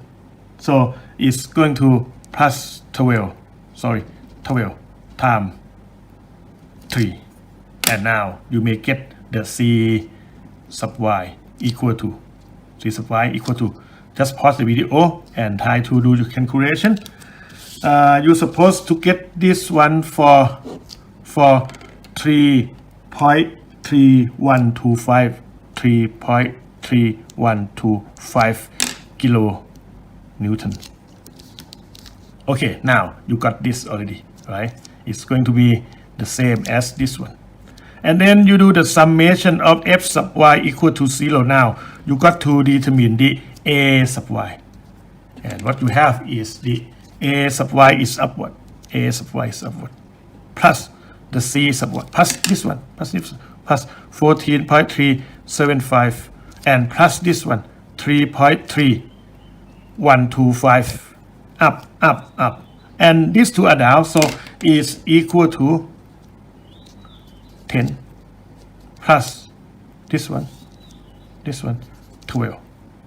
Okay, now you get the a sub y equal to 4.3125 kilonewton. 4.3125, and kilonewton is up. This one also up.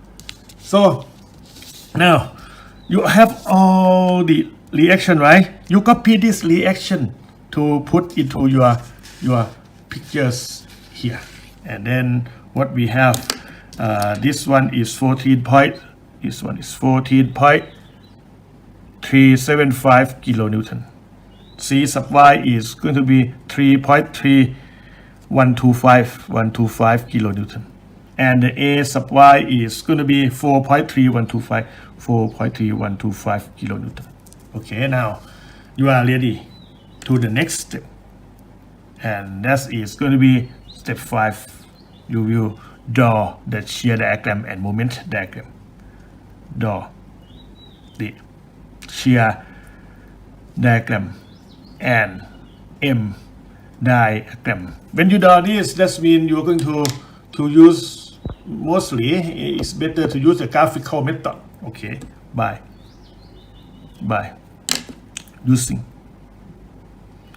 the graphical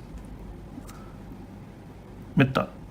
Okay, if you draw the shear diagram using the graphical method, that means when you draw the shear diagram, you're going to consider the problem. Okay, you consider the given beam, and now you have 3 rules. Okay, one. If you have the dv by dx gonna be minus w, and 2, thus we have v sub b minus v sub a equal to minus area of w between a and b. Okay, between a and b. And 3, what you have, that was p. That means delta v is negative, and upward delta v is positive. Upward p delta v is positive.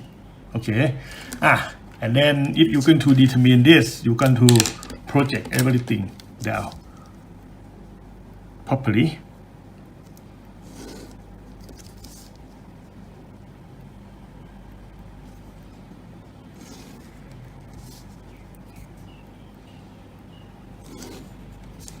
You can project this by this. Okay, and you got to set this one is the x, this one is x meter, and this one gonna be the v. Okay, this one is going to be 3 kilonewton, and this one is 0 meter, and this one is 6 meter, this one is 9 meter, and this one is 12 meter. Now let's move from the left to the right. We arrive at A. When we arrive at A, you got the A sub y of 4.312. If you like to make this one as on scale, if you put this one for on scale, let's took 5 kilonewton. 5 kilonewton equal to 10 millimeter. So this one, let's say it's going to be about 9, right? 8.6 millimeter. So this one, we put this one up with plus 4.3125. You don't need to put kilonewton because kilonewton is up here already. Okay, that is the first, that is the third one. This is up, delta V is plus. And then you come here, you got the W equal to 2. So the slope is going to be minus 2. So you will have the dV by dx is going to be minus 2. That means it's going to be reduced. And it's going to reduce all the way to here. Here is what? Here is the B. So we got V sub B is here. Minus, from this one, V sub B minus V sub A minus 4.3125. And it's going to be area. Okay, it's going to be area. So it's going to be minus of the area between A and B. So it's going to be equal to minus 2 times 6. And now you're going to get V sub B equal to minus 7.6875 minus 7.6875 kilonewton. So this is going to be 5 kilonewton for 10 millimeter. So it's going to get about, let's say this is S, this is one S, it's going to be about 15. Okay, this is about 15 millimeter. So you get this. And this is going to be minus 7.6875, the value here. And you get slope. If you like, you may put the color here.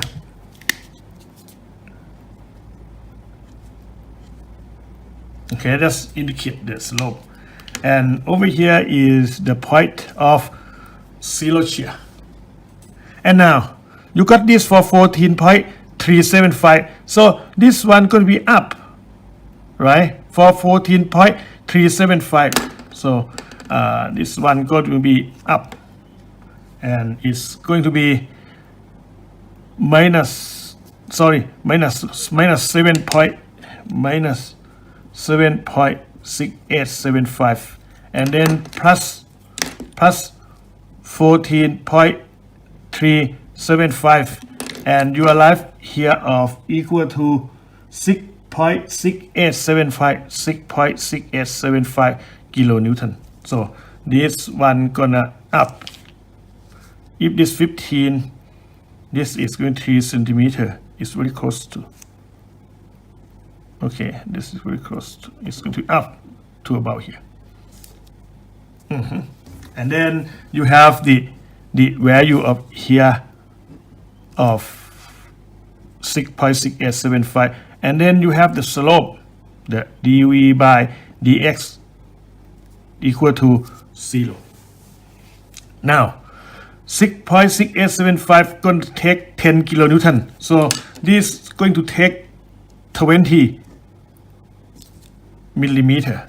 So plus 6.6875 minus 10, that is going to be minus 3.3125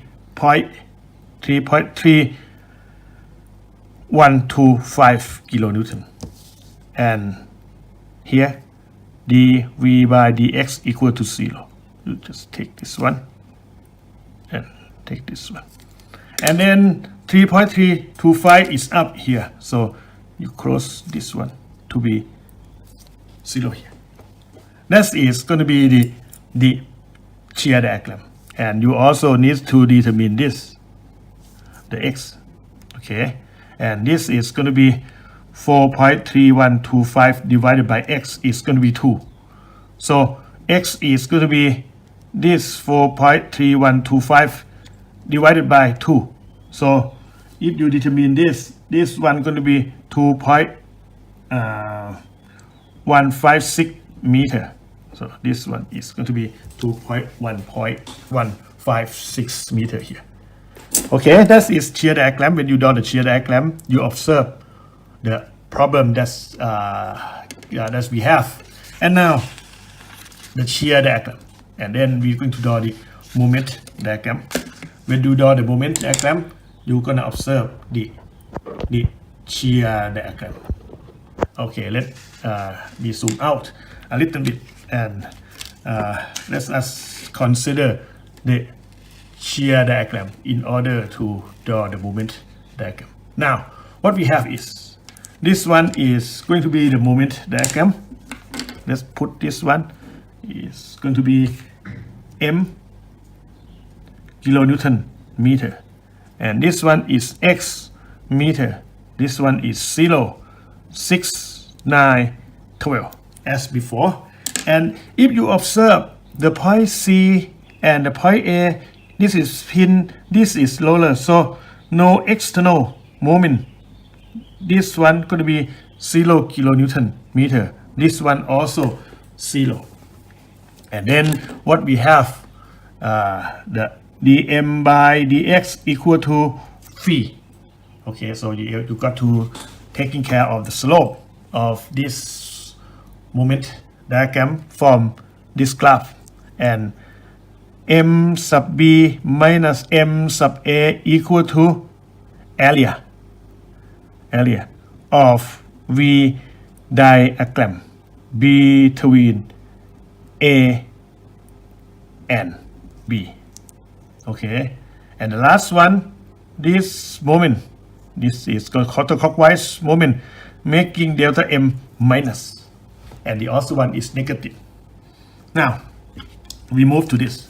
We move to the left to the right, since we start by 0 moment, but we have the shear here, so the dm by dx, the dm by dx equal to 4.3125. This start with the slope here, and then we have the shear here is 0, so somewhere over here the dm by dx gonna be 0. And what the value of the moment here? The moment here from this one went here minus 0, equal to the area here. Okay, this is positive, so equal to 1/2 of 2.156, and then time this one 4.3125. What we get is the m is going to be 4.649. Okay, 4.649, and then you do the scale again. Do the scale. If you do the scale, you may have 5 kilonewton meter equal to 10 millimeter. Okay, and if you have this m equal to 4.649 kilonewton meter. So that means it's going to be about 9 millimeter. Let's put it here. That is going to be point of 0, and the moment is here. So now the curve is going to be something like this. Okay, and then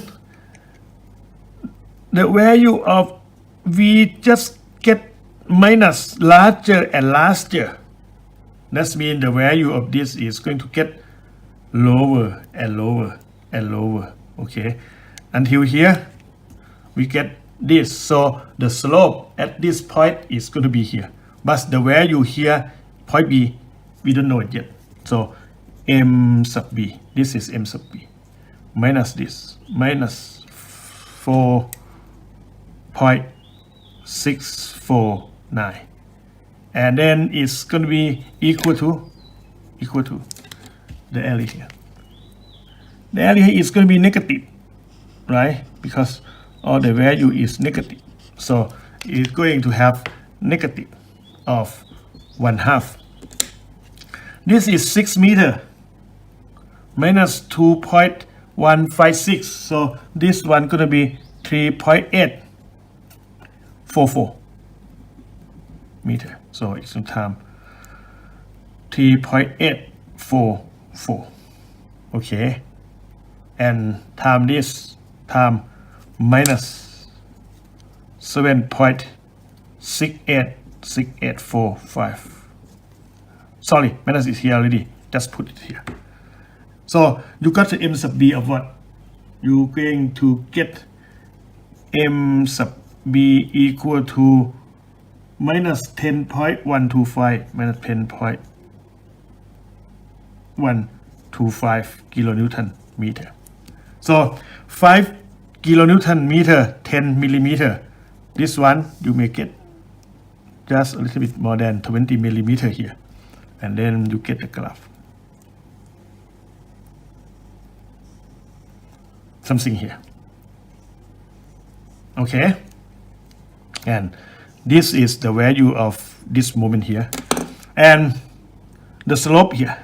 The slope here must be here. So the dm by dx gonna be minus 7.68756875. Okay, now you move from here to here. Then the slope here is going to be changed. Okay, from here to this one.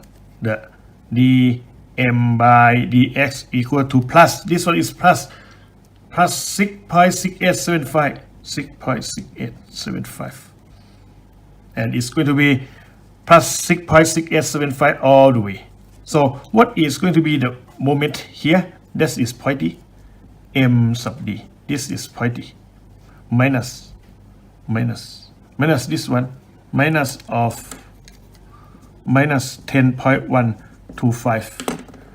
Mem here, minus here, and then it's going to equal to the area here. That is 3 meter here. Okay, this is 3 times 6.6875. 6.6875. Okay, so you got the m sub d of 9.937. M sub b equal to plus 9.937 kilonewton meter. That is very close to 2.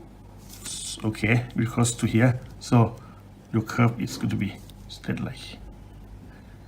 And then the slope here also dm by dx equal to plus 6.6875, the same as here. And the last one, very easy. You have the moment here is 0 because there is no external moment here. Just draw the line here. And then what we have is the slope. The slope here is what? You know this, right?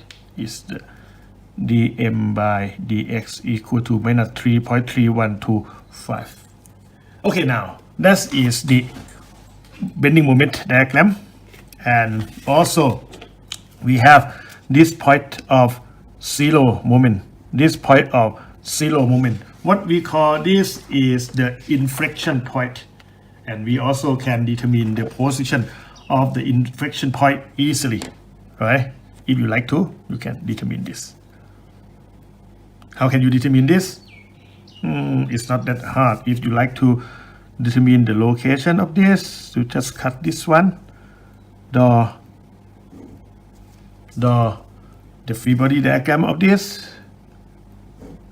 and you set this one as the length of x from here to here, and you got the reaction here of 4.3125.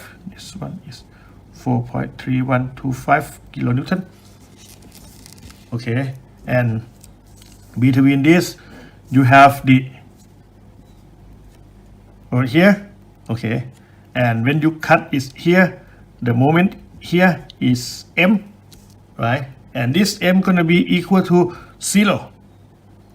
So if you prefer, and you may compute this, not hard, just summation of moment equal to 0, and this one is positive. So the moment 0 equal to moment here 0 equal to what 4.3125 times x 4.3125 times x, and then you also have this is what, this is 2x times the distance here is x over 2, okay, and this moment is in the same direction of m, so it's going to be minus 2x and times x over 2 equal to 0. You can solve this. You may get x equal to 4.31 meter. Okay, we can determine the inflection point here by using this. So you get this if you like. This is going to be the inflection point. It's going to change from what, this is positive moment. When it's positive moment, it's smile. Okay, this is positive moment, smile, and this one is negative moment. It's going to be, take this way, sad. Okay, now if you prefer, you may go back to your previous one, the problem statement, and you may use this obtain moment diagram to draw your elastic curve. Okay, now you may project this one up. This is going to be the inflection point, and then you may recollect what you may have from your graph. Okay, and what we have is, this is maybe correct. This is going to be smile.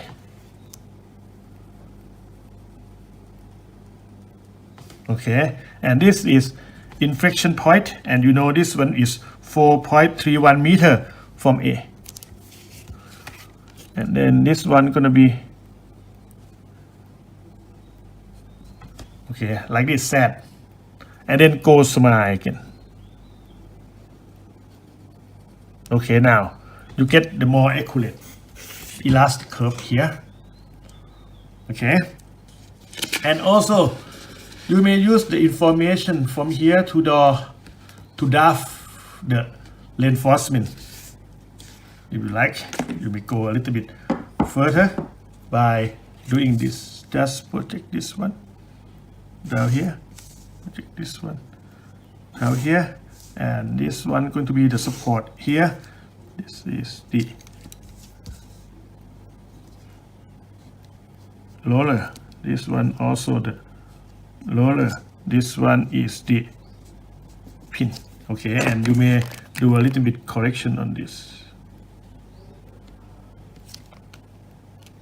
Now, what you have is, usually the beam is going to have the top reinforcement and the bottom reinforcement.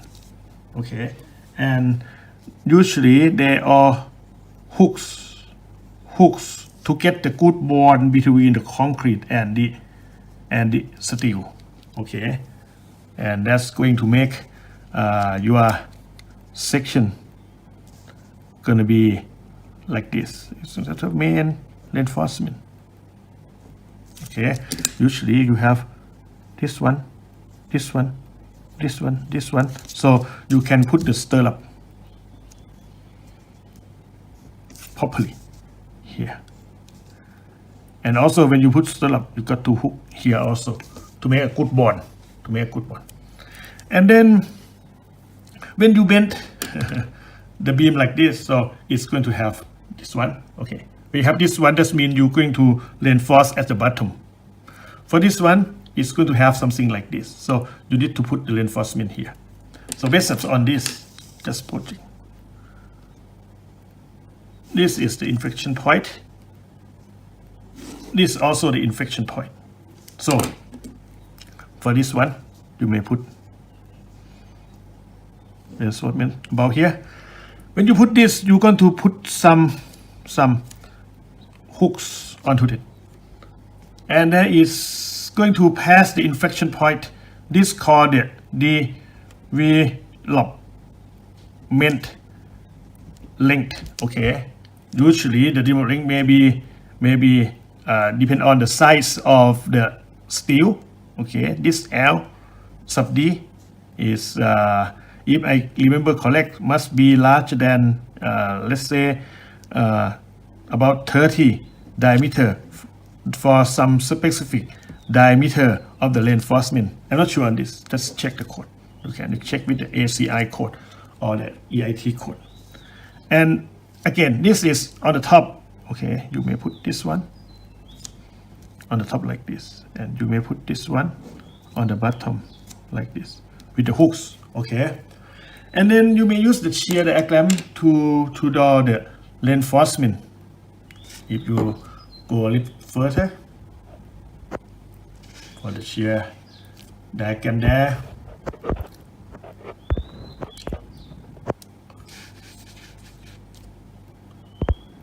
this is too much. Okay, you have the shear here, so you can see the shear is large here. So the shear reinforcement in this area must be more than in this area.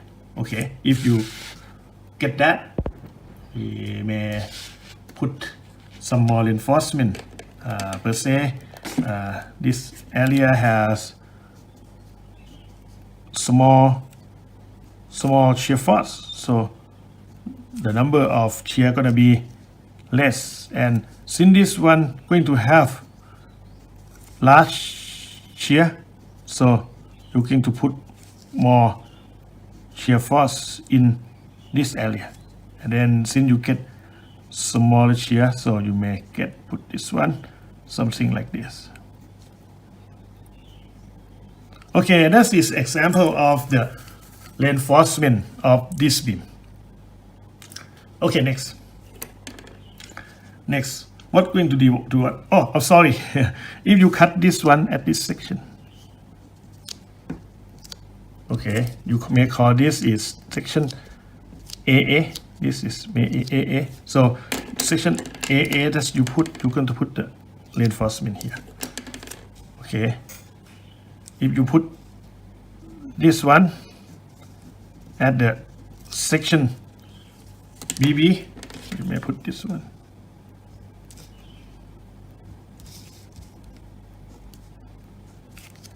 For this one, again, you may have 1, 2, 3, 4. But this one you have both.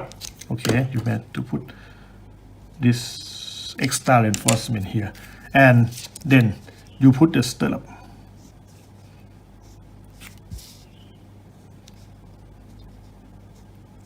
Okay, that is the section. Let's say this is section BB.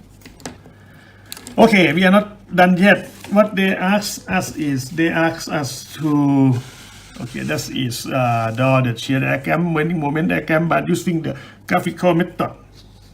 Okay, we also, what next? Fifth, six. We draw the elastic curve of the beam VEAM and providing the reinforcement to the beam. Okay, that is the 6. And then the 7, they ask us to determine the delta sub D. Okay, let's see, this is 7. Okay, determine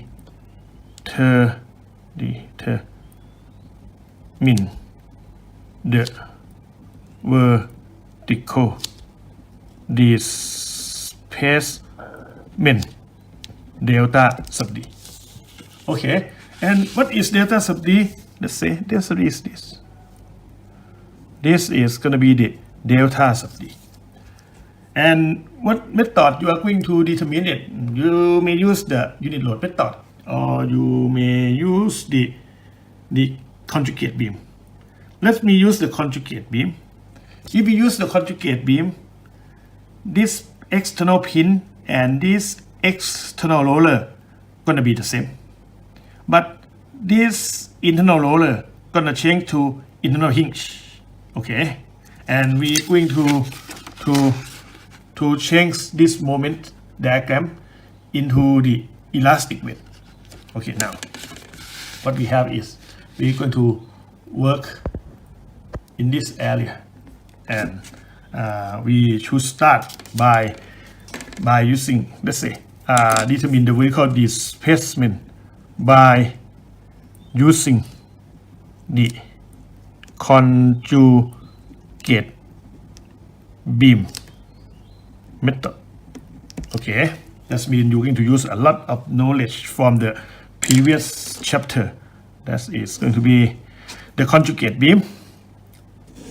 Okay, this is going to be B palm, this is going to be C palm, this is going to be D palm, and this is going to be A palm. Your external roller going to be the same. Your external pin going to be the same. Your internal roller change to internal hinge, and your moment diagram going to change to the elastic weight, and it's going to be something like this. Okay, and this one is up, up, up. Okay, this one is up, up, up, and this one going to be down, down, down. You got this as the conjugate beam, and the value here is what? It's going to be 9.937 divided by EI, and this one supposed to be 10.125 divided by EI.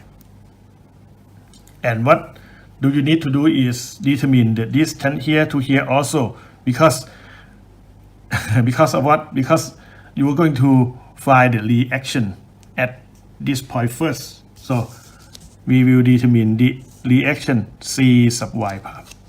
And then what we have is the delta sub D is going to be equivalent to M sub D palm. That means we're going to use this free body diagram to determine the M sub D palm or determine the delta sub D. But before that, you're going to determine C sub y palm. Before you determine the C sub y palm is you're going to use this free body diagram to take the moment to find C sub y palm. Okay, and before that, you got to determine this length, and to determine this length, you got to come back to the moment diagram. So what we're going to determine? We're going to mean this distance. Okay, of what? Of x. Okay, and you can see we have this. It's going to be 10.125. So we are 5 x. Okay, we use similar triangle.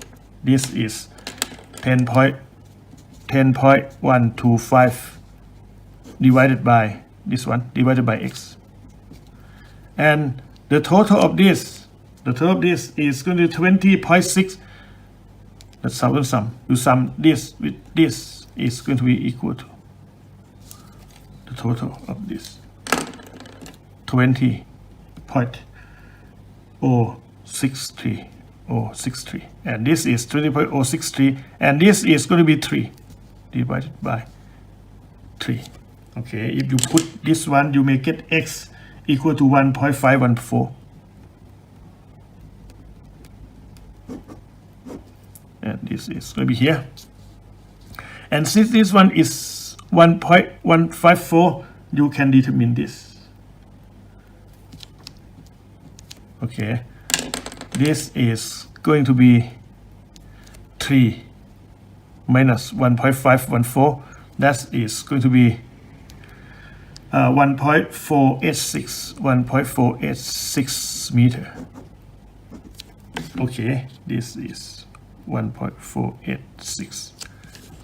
Okay, what we have is this is 1.486 meter,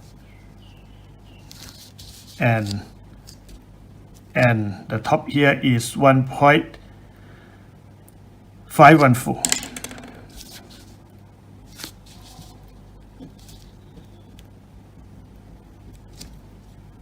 Okay, it's going to be something about here, about this. And looking to this one again.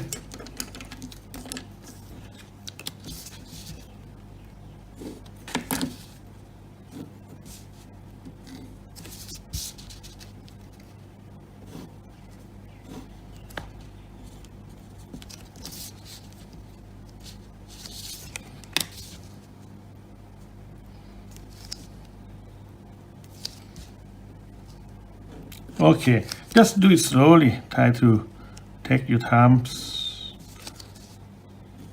This is going to be 9.97 OEI, 9.937 over EI, and this is going to be 10.125 over EI, and this one is up, this one is down, and you may have this one as the resultant force, this one also, and you are looking for this C sub Y palm. That is the main thing that you are looking for on this. Okay, and you also have this one here, and you know the distance here already. Okay, so let's just take this one is 1/2 of this one, 9.937 over EI, and the distance here is 3 meter. This is 3 meter. So this one gonna be 14.9055 over EI. Okay, that is the first one. This one, 1/2. You have this distance is 1.486, 1.486. Okay, and it's going to be 9.937 over EI. And then you may have this one for 7.3832, 7.3832 over EI. And the last one, this is 1/2. The length here is 1.514, and this is 10.125 over EI. And you may push this one as 7.665 over EI. Okay, and you can also know this length, right? Also know this length. And then to do this, we got to summation of the moment above B palm equal to 0. And this one clockwise, so clockwise is positive. You got C sub Y palm here, C sub Y palm here, and it's 6 meter. That's it, 6 meter. And you got this, you got to plus this one, 7.665 over EI. That's gonna time this distance divided by 3, 1.4 divided by 3. Okay, and these two is opposite, so just take equal to this one, 7.3832 divided by EI. Okay, the distance from here, starts from here first, that is going to be 1.514 plus this one is 2/3 of this, of 1.486. Okay, and the last one is here, plus, that is going to be this one, 14.9055 over EI. And distance from here to here, this is 3 meter. times 3 plus this is 1/3 of 3 okay, that's it. You may get this one of c sub y. After you put this, you get c sub y. Let me put this one over here. Okay, the c sub y is 74.246 over 6 EI, which is going to be 12.375 divided by EI. And this is going to be zeta sub c also. Okay, this is going to be zeta sub c also. So you get the zeta sub c here, the value here. Now, if you like to find delta sub d again, you got to cut this one.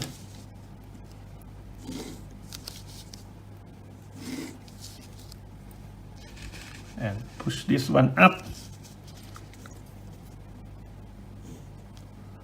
This is going to be C palm, this is going to be D palm, and you got this one as before, and this is going to be the resultant force of this of 14.9055 over EI.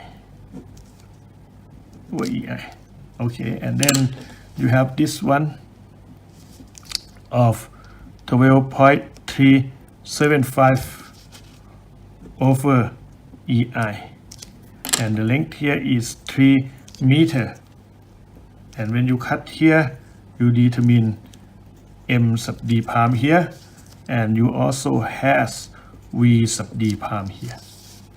So it's up to you.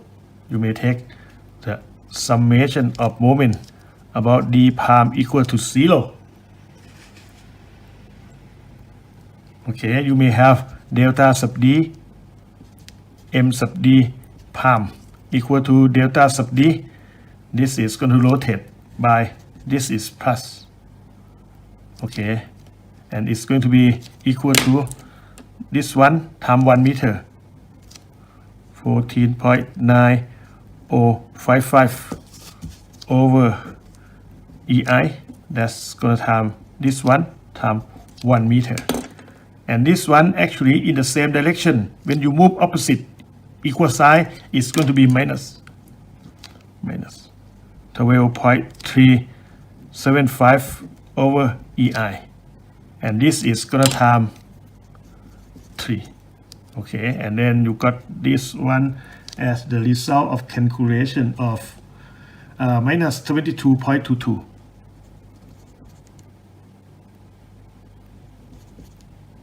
Over EI, or it's going to be 22.22 over EI downward. And if you may put, let's say the E equal to 200 gigapascal and I equal to 110 minus 6 meter power 4, so your delta sub D can be 22 divided by 210 power 6 and 110 minus 6. You may cut. So you may got this as in meter, or you may got this in millimeter if you like. Just put them into your calculator. Okay, that's not going to be very hard. 22 divided by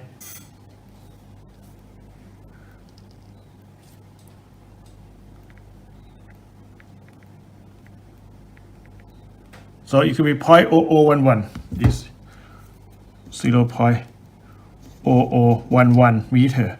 If you times 10,000, it's going to be 1.1 millimeter downward. Okay, and if you put this is going to be 12.375, and this one cut divided by 200 and 100. Okay, you get 12.375 divided by 200 divided by 100. Okay, this is very small. Okay, you're going to get this one for 0.61910 minus 3 radian. Okay, that is what we can determine on this. That's going to have both the slope theta sub c, and you may also have the deflection of delta sub d. And if you like, you may find this also. Okay, summation of f sub y prime equal to 0, v sub d prime put up equal to this. So your v sub d prime, which is going to be theta sub d, is up, right? Is equal to downward 12.375 over EI, and then its opposite minus 14.9055 over EI, and then you may have this for minus 2.53 over EI. Okay, that is going to be your slope at point T. Okay, that is the end of our example. That's going to take quite a long time because this problem asks us a lot of things. If you may consider this one, we also use many knowledge to solve this problem.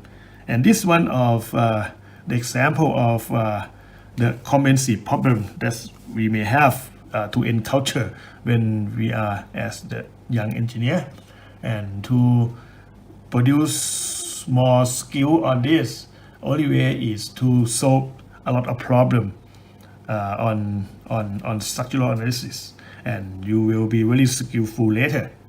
Okay, this is the end of the clips. This is another example that we are going to work on the analysis method that's called the consistent deformation method. And as you may see from the problem we have now, our beam have the support of roller at A and the pin at B and the roller also at C.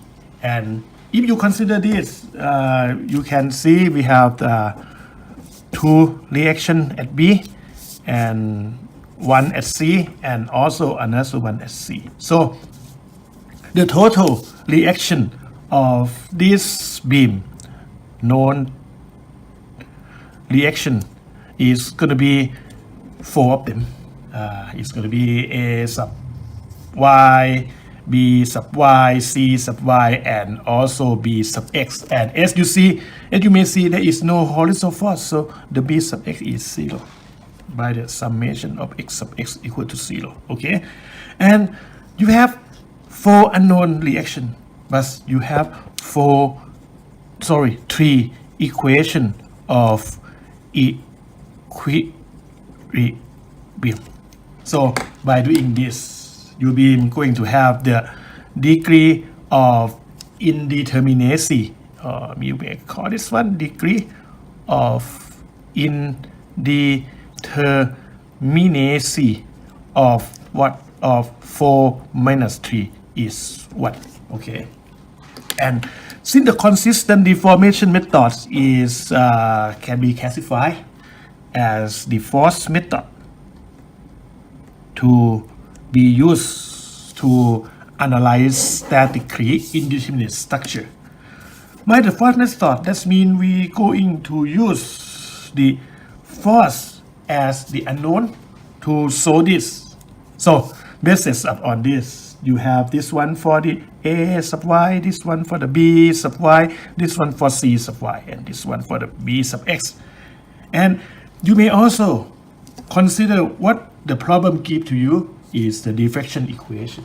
Okay, since the problem give to you the diffraction of the beam occur due to the simple beam, that means they have the simple support at the end of the beam. So by considering this, we will set, okay, we will set the reaction B sub y as the redundant force. This is redundant force. And then if you set this B sub y as the redundant force, so your beam gonna be like this. Let's see, this is 15 meter, this is 20 meter. Let's set 1 meter equal to 1 millimeter. So our beam gonna have 35 millimeter long, and this portion is 15. So this is going to be A, this is going to be B, and this is going to be C. And the support here is the roller. And you have what? You have the applied force. That is going to be the uniform load here.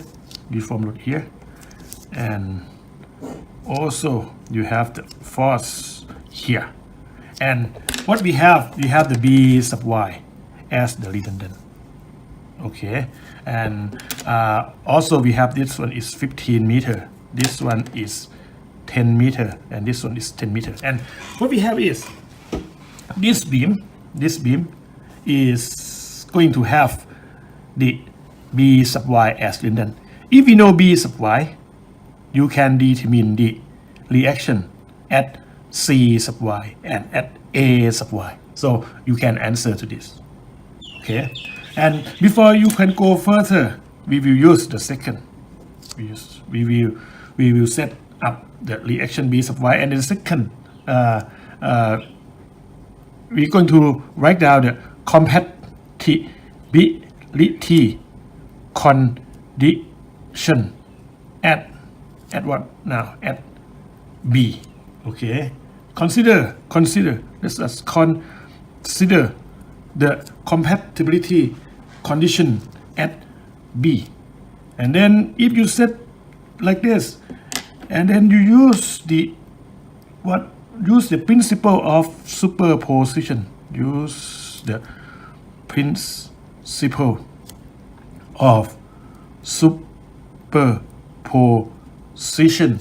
Okay, the beam here can be considered or separated into two cases. Okay, one is going to be the beam that's going to subject that to the applied force. So this is going to be the beam, and it's going to plus another beam. Okay, and then if we set this is going to be allied together. This is going to be the roller, and if you make it to be very correct, this is supposed to be the roller also. Okay, because you still have the B sub y here, and this is going to be the roller, and this is going to be the same thing, the roller and the roller and the horizontal roller. What happens is this beam will subject it to the given load, and if you put this one in back, it's going to be a little bit more clearer. Okay, we call this as the primary beam. This is going to be the primary beam. The primary beam is the beam that's subjected to the applied force. Okay, and it's going to plus another beam that's subjected to the redundant. This is going to be B sub y. Okay, and then we got to what? We got to consider the deformation. Consider the deformation of the beams. Okay, and we consider this. What happens is, under the applied force, this beam will deform something like this. Since this one is a roller, okay, only the rotation around here. Also, this one rotation around here, and there is no movement. So the displacement at this point is going to be 0. And for this one, under the force, the beam may deflect something like this. And what do we have? This is going to be the vertical displacement of delta B. And for this one, the force pushing up. So this one gonna change to have the shape like this. And what happened is, it's going to have the vertical displacement like this. And since B sub y is the unknown, and let us set the B sub y to be 1. So the deflection going to be F for the deflection at point B due to B sub y. This is the deflection when the B sub y equal to 1. And if the unknown B sub y apply to it, the total is supposed to be this one. Okay, and then when you consider the deformation of the beam, we got this one 0, and then equal to delta B, equal to delta B, and then V is plus, but the direction of the vertical displacement, they are opposite, so minus. Okay, and then you get F sub BB, and then B sub Y. And from this, you may reduce this equation again to B sub Y equal to delta sub B. And then you divide it by F sub BB. Okay. And you consider this equation, you may see that what if you can determine the displacement delta sub B and displacement F sub BB, we can find B sub Y. When we know the value of B sub Y, we can determine the A sub Y and C sub Y. See? Okay, now, what next is we're going to determine the relationship of delta sub B. Okay, this is going to be the third step. We determine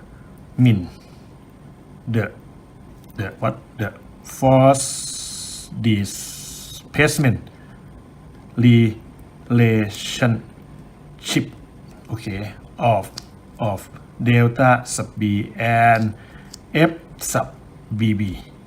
Okay, and since we have this table by using you know what is this? What method we use to do this, to solve this? By using the superposition method.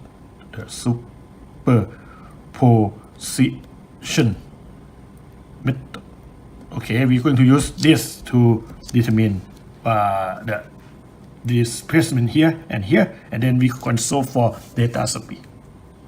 Based on this, we come back into the problem we have. Okay, for the first one, this beam subjected to both uniformly distributed load and the point load. Okay, and let's start for the point load. That's going to be 15 kilonewton, and uniformly distributed load going to be 4 kilonewton per meter. And let's see, it's going to occur at B.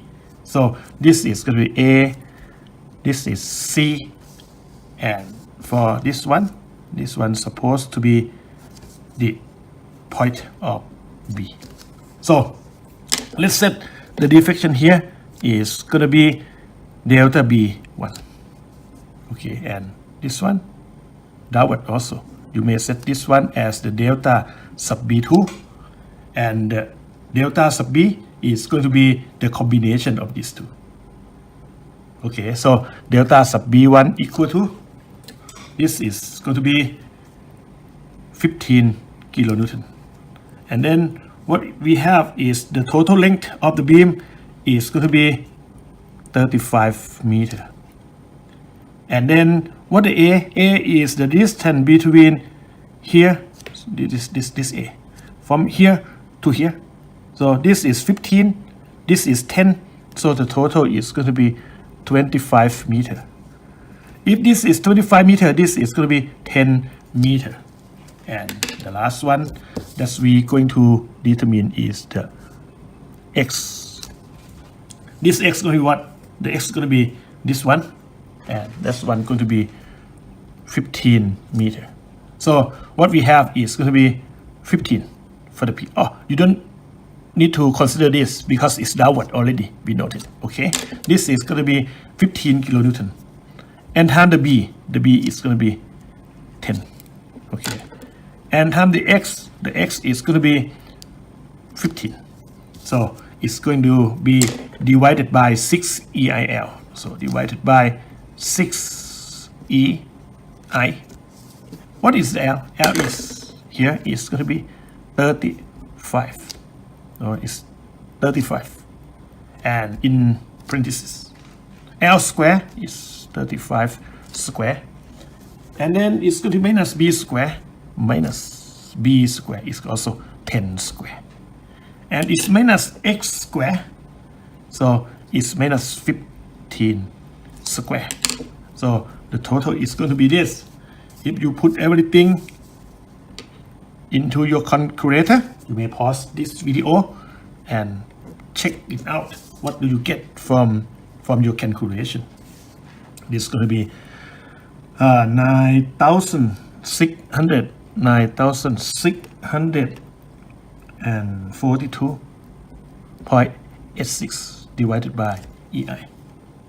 Okay. And next, we have what? We have uniformly distributed loads of 4 kilonewton. Okay, so we come here. This is going to be 4 kilonewton per meter. And L is going to be 35 meter. And the X is going to be the same thing. X equal to 15 meter from here to here.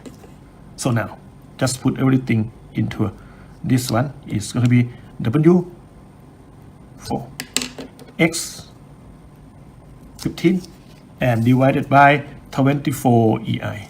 By 24 EI. And in the parentheses of X cubed. So it's going to be 15 over 3. And minus 2 times L times 35 and times X square. That's it's going to be 15 square. And then it's plus L cubed. So it's 35 cube.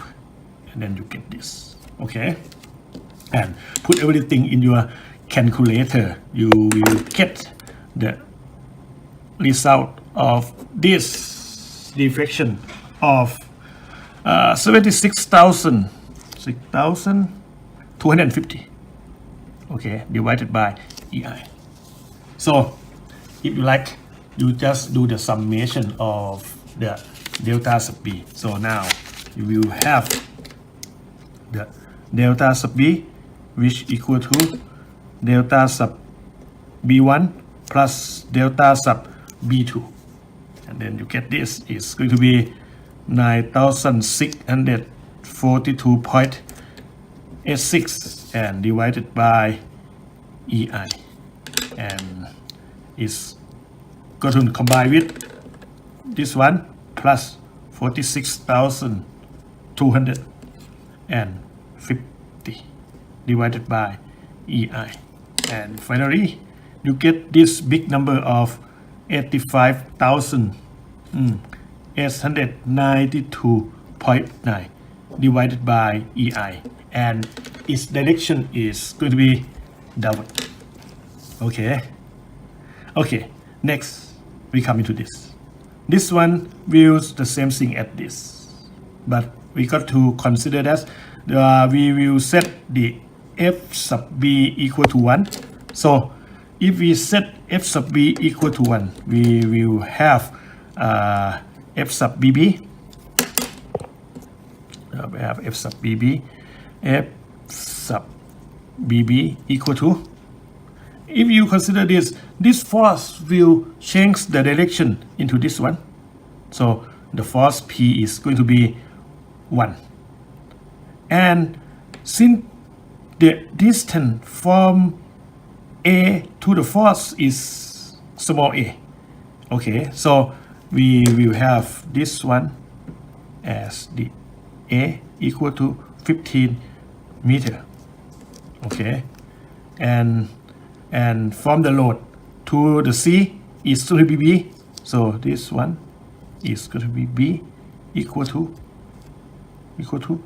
this one is 20 20 meter. So this one is here. Okay, and the position B is here. That is 15 meter. So that is going to be the X. Okay, X is going to be 15 meter. Okay, now you may put everything into this equation again, but this time is P equal to 1 and B is 20. B is 20 and X is going to be 15, and then that is going to divide 6 EIL 6 EI, and L is going to be 35, and in the parentheses, okay, you may put the thing L square is going to be 35 square minus B square. B is going to be minus 20 square, and then minus X square, and then you minus by 15 square.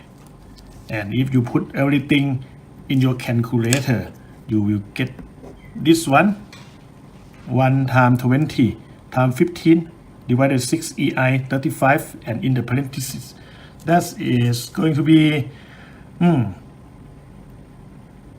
857.4 857.4 divided by EI and upward.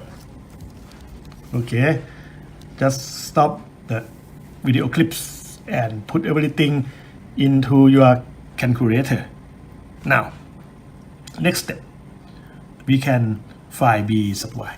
Okay, so now go. Okay, we going to determine B sub y. Okay, and the reactions of A sub y and C sub y. Okay, that's required for what we're going to put into this table. Now we start by B sub y. After we know B sub y, we can find the order. Okay, by doing this, what we have is the B sub y is equal to this one, 85,892.9 divided by EI, and then it's going to divide by F sub BB 857.4, and then EI here, cut, and then you get this for 100.2 kilonewton. That is going to be the B sub y. So we go a little bit further on this, our B sub y, and we do again as before. Just project this one. Actually, we like to draw this one, and we also have this one. The beam gonna have the applied force of 4 kilonewton per meter, and it also has this one. It's 15 kilonewton, and this is 10 meter, and 15 meter. What we have is, here is the B sub y, right? So let's move a little bit here to the position. This one gonna be 100.2 kilonewton, and we have this one for the A sub y and this one for the C sub y. You may take the moment. Let me take the moment here. Okay, summation of the moment at C equal to 0. We're going to determine A sub y. So A sub y is positive 100 times 2. So we have how far A sub y from here is 35, right? So it's 35 A sub y. And this one rotate the same direction, plus. Okay, this is going to be 20, right? So 20 times 100.2. And the opposite is this one. 15 times 10 is going to be equal to 15 and then times 10. That's going to be counterclockwise. And this one is going to have the resultant force. And the resultant force of this is going to be 4 times the total of 35. And what we have here is going to be 35 divided by 2. Okay, that is going to be plus 4 times 35, and the distance is 35 divided by 2. Now you got the A sub y. So the A sub y is going to be what? Pause your video clips and do your calculation. You get for the A sub y 17.03. Okay, this is going to be 17.03. So summation of f sub y equal to 0. Okay, you get the c sub y up plus 17.03 plus this one 100.2 up and downward equal to 15. Okay, and this one plus 4 times 35. And now you do the calculation. You will get c sub y equal to how many? 37.77. 37.77 kilonewton is up. Okay, this one also up. Now you got everything that you're going to answer to the table. Okay, this is 37.77 kilonewton. The B sub y is 100.2 and the A sub y 17.03 and all upward. Okay, and these all of forces gonna put into this, so C sub y is gonna be 37.77 kilonewton, and this one going to be 100.2 kilonewton, and this one is going to be 17.03. Okay, that is for the reaction, and B sub x is 0. Now the next step, we can draw the shear diagram, moment diagram from what we have, and you may start by setting up this one gonna be x meter is 0, 15, another 20, and you have this one for shear kilonewton. And when you do this, you're going to use the graphical method to help you, right? By using the graphical method that you have, you're going to have the first one. You may review that. The first one we have is what? dv by dx equal to w. No, equal to minus w. And then if you do the integration of this, you may have what? v sub b minus v sub a.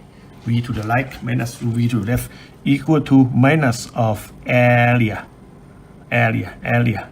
of w between a and b. Okay, and the third one, the downward p, going to have the delta v minus, and the other opposite. So you move to here, you have 17.03. So you're going to have upward p.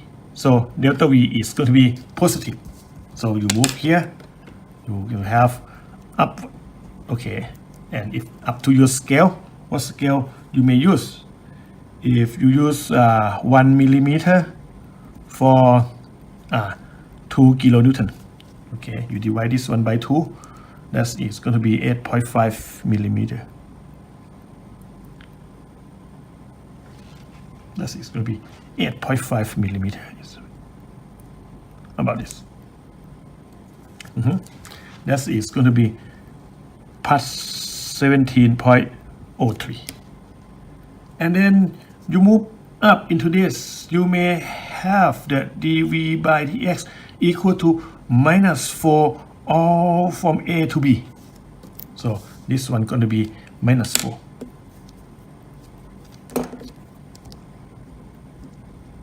The dv by dx is going to be -4. And what is going to be the value of this? This is point B. We're going to have what? V sub B here, minus this one, minus 17.03. That's going to equal to the minus sign of the area from A to B. So this is we 4 times 4 times 15. So this V sub B gonna be minus 60 plus 17.03. Okay, and if you put that is going to be equal to minus 42.97 kilonewton. That's okay, and that is going to be what? That is going to be divided by 2. That's 21 millimeter. Okay, and then you have this, and this is point of zero shear. This is minus 42.97, and then you get the slope of minus 4, and minus 4. Put this one there. Okay, and then you arrive here. This is 100.2. So this is gonna be 50 millimeter. So this one gonna put something like this.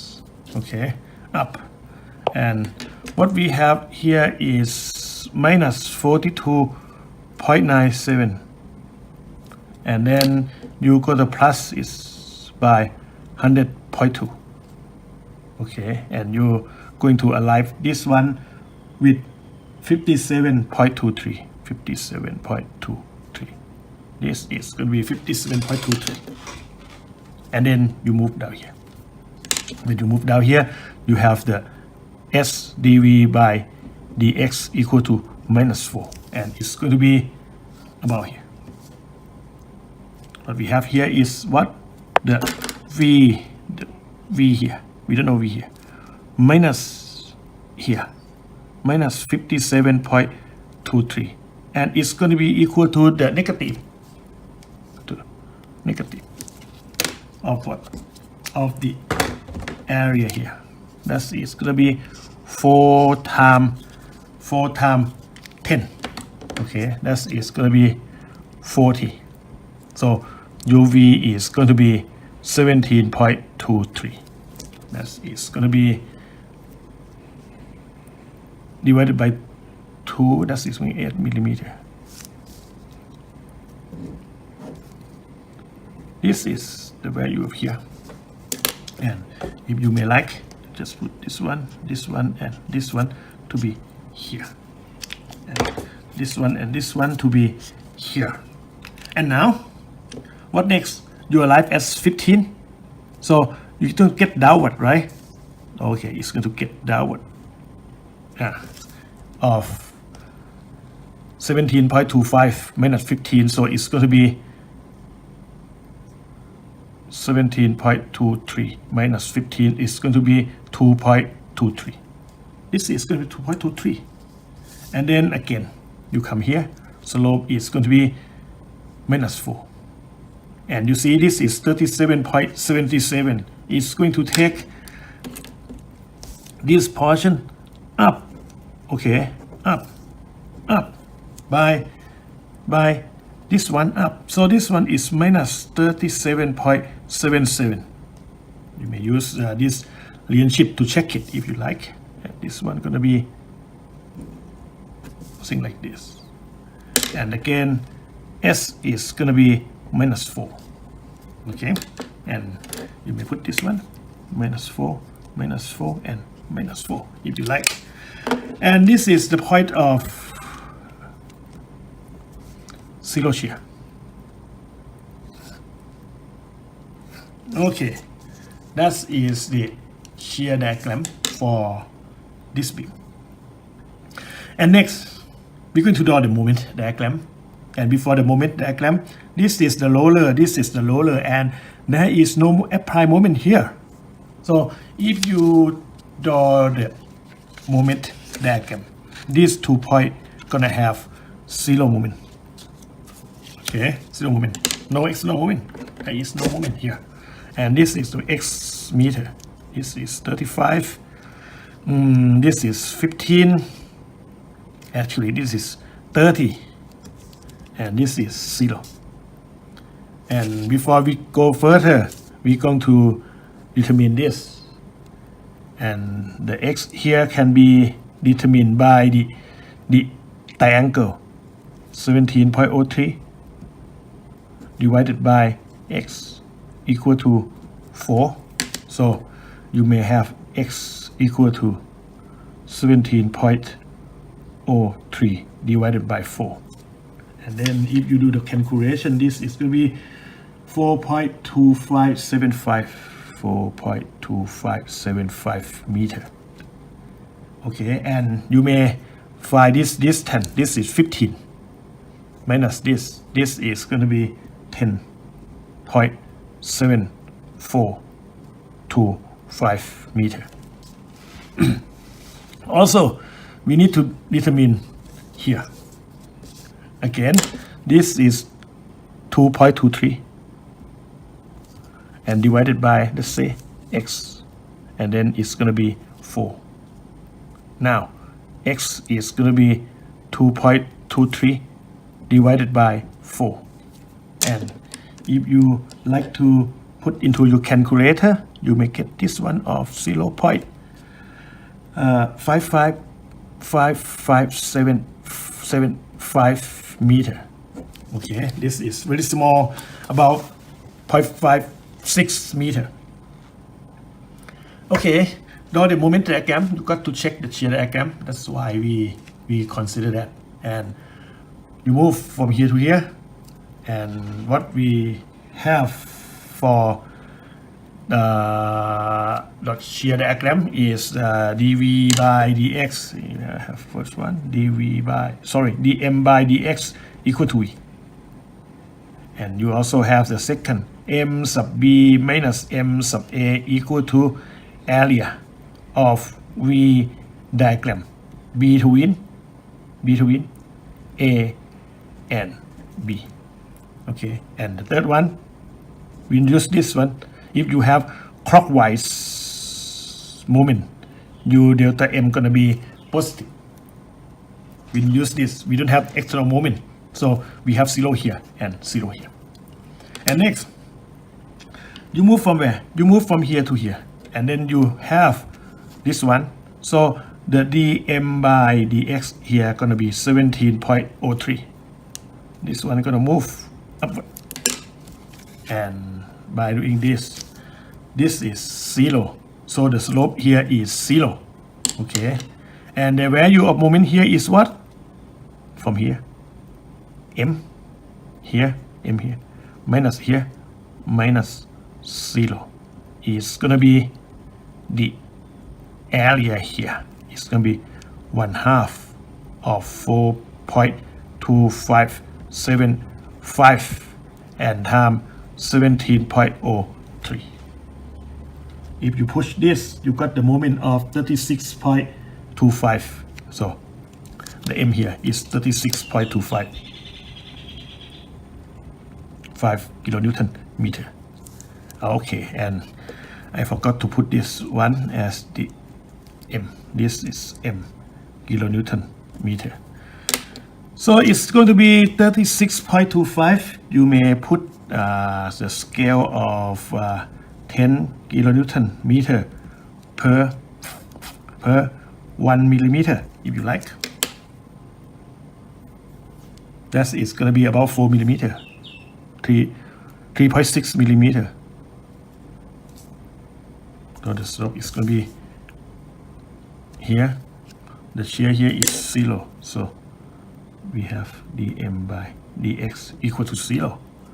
And we have this one as the 36.25.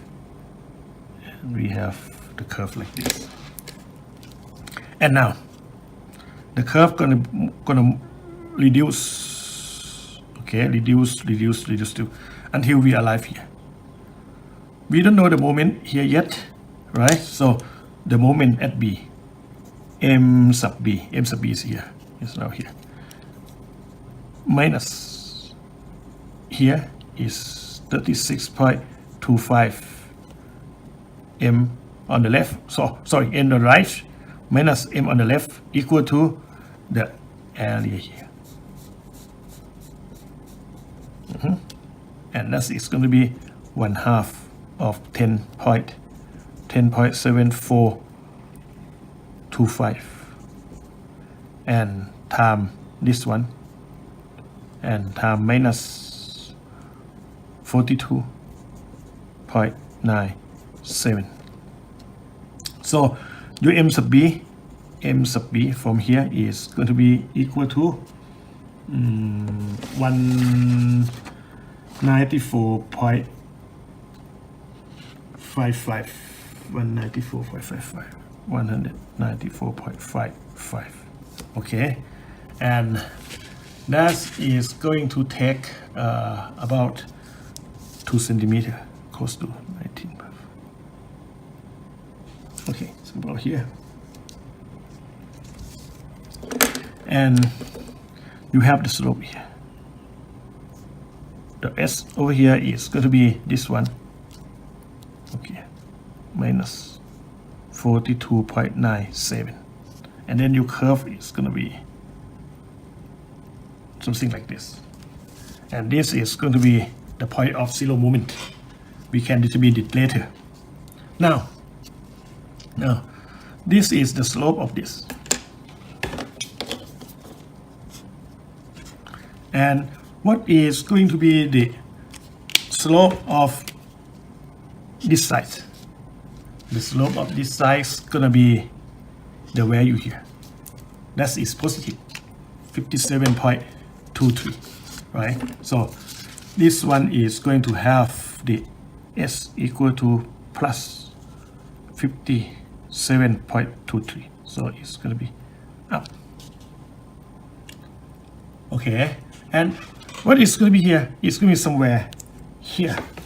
What is going to be the moment here is the m at this point minus m at this point. This is going to be minus 194.55 minus 194.55, and it's going to be what?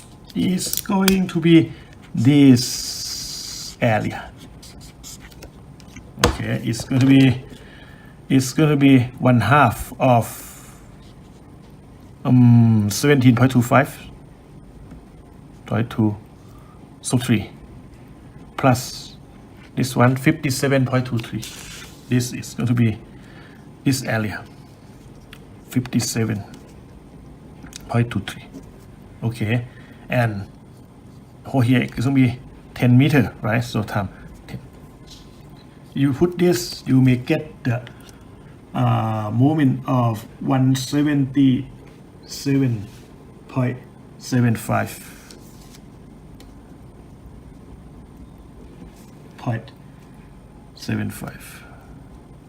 Okay, that is around 18 millimeter. That is going to be here. And this have the value of 17.23. Okay, that is going to be, we have this one 17.23. So the slope here,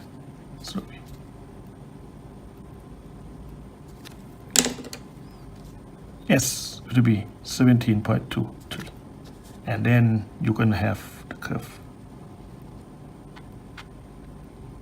something just similar to this, and this is going to be 0.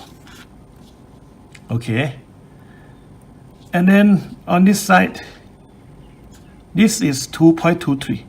So the slope here is going to be 2.23. And this is 0. Over here, 0. S equal to 0. And what is the value of the moment here? You can determine it by M here minus 177.75 M here minus here, and it's going to be this value of area here. It's going to be 1/2. It's going to be equal to 1/2 of what? 0.5575 and times 2.23. You may get M here equal to 178.37. Okay, you got that, right? So you have this. And then it's going to get to 0. This is going to be the S here.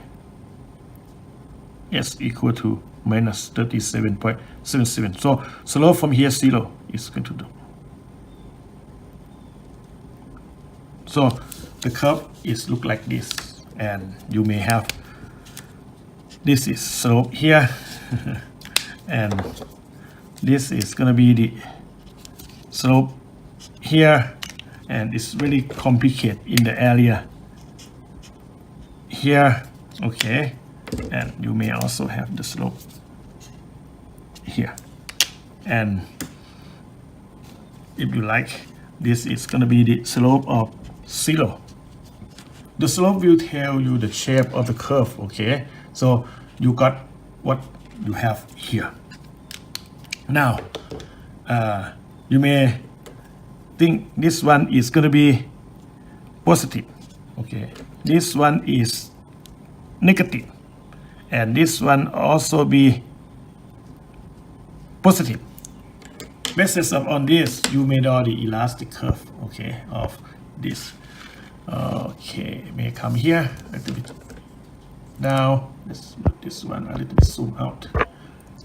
Okay, if you zoom this one out, it's going to be a little bit clearer. What do we have is we have the point of inflection here and also here. So the beam going to change the curve. Okay, the curve at this point, and you may have this one as the upward, and up to here the curve change for upward to downward, up until here, and then it's changed to upward. And I believe this one is supposed to be larger than this one because the force here is larger and the span here also larger. So that's supposed to be the elastic curve of this beam. And you have this one as the what's so called the IP, or inflection point. So if you may zoom this one, we have this one as the inflection point, and you also have this one as the IP.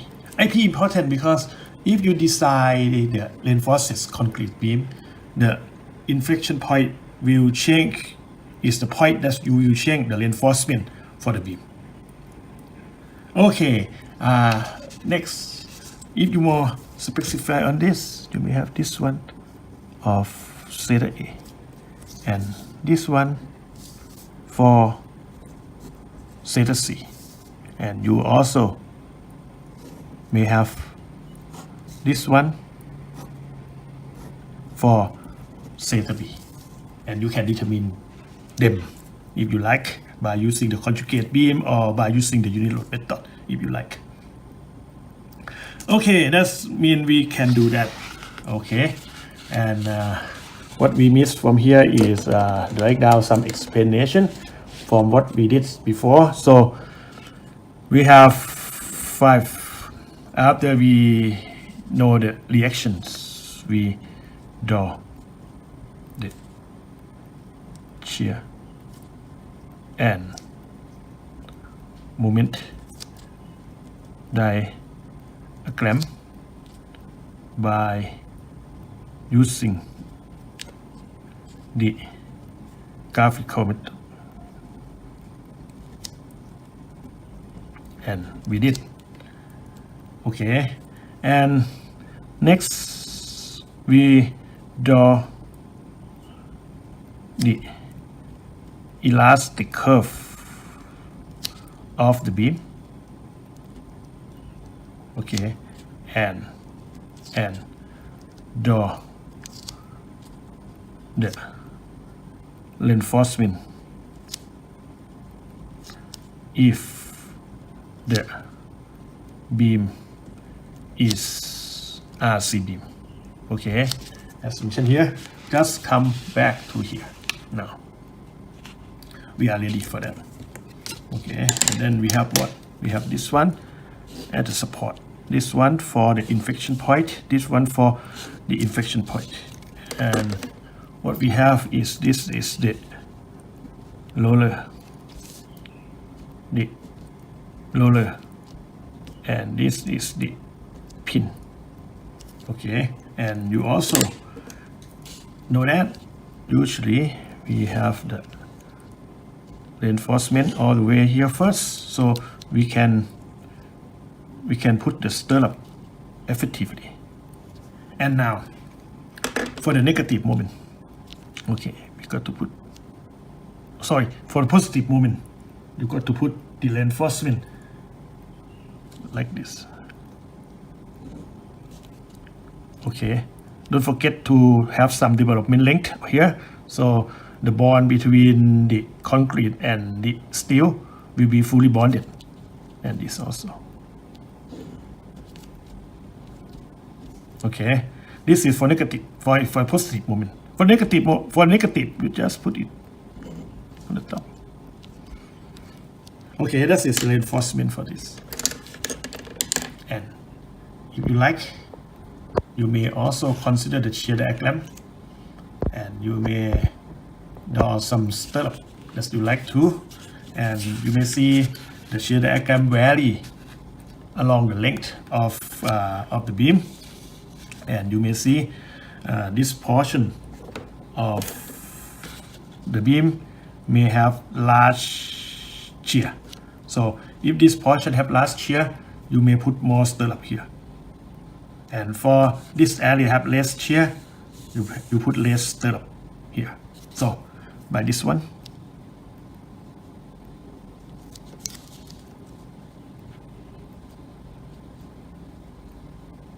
you may put a lot of stirrup. It depends on your calculation. Actually, you can determine the spacing and the size of the stirrup. There are equations in the reinforced concrete design that you can use effectively to find it. Okay, and the other portion. Okay, and then it gets larger, so just put more stirrup here, and also this is more here. Okay, that is going to be the reinforcement of our beam. Ideally. Okay, that is the whole thing we have for this problem. That's you may use the consistent deformation to analyze the statically determinate beam. Since we have 1 degree of indeterminacy and we use the force method, so we set the B sub y as redundant force, and then we consider the deformation of this beam by separate the beam into these two. One, the primary beam subjected to the applied force, another one subjected to the redundant, and then you may consider the deformation 0 equal to delta sub B downward and minus f sub b b b sub y, and then you have this equation that's used to find the redundant b sub y. Then you determine the delta sub b and f sub bb by the superposition method, and then you got the delta sub b and f sub bb. You put into this equation, the b sub y is 100.2, and then you know this, you can determine a sub y, c sub y, and after that you just put into this beam to draw the shear diagram and moment diagram by using the graphical method, and with the very good scaling, okay, your drawing going to be very beautiful. And then finally, you also can draw the elastic curve here. You got the inflection point, and you may also draw this reinforcement, okay. And if you like to find the inflection point, you just cut the beam to this point, and your beam subjected to this distributed load here.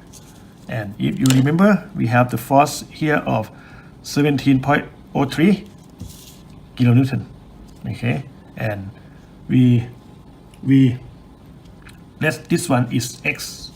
So by doing this, we can determine we find the location of inflection point. Okay, so you cut here, you have the moment here, you have the shear here, the moment is going to be 0.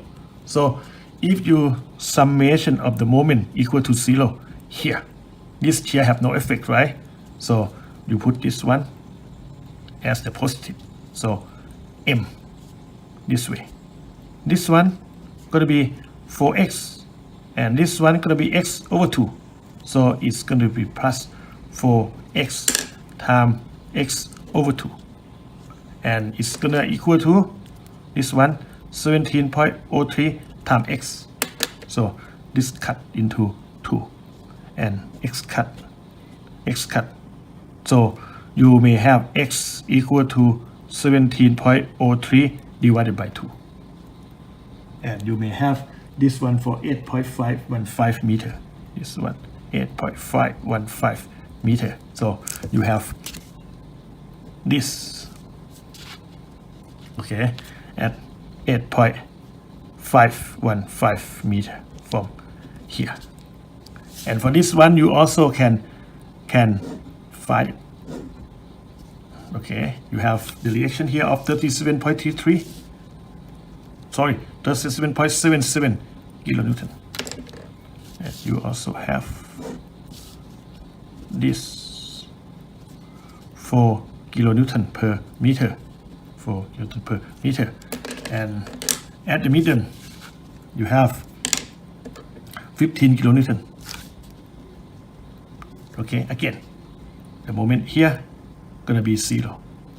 And then if you take here, you can determine the distance x here easily. So you can get the location for the inflection point. That's you change the reinforcement. Okay, that's all we have for this example.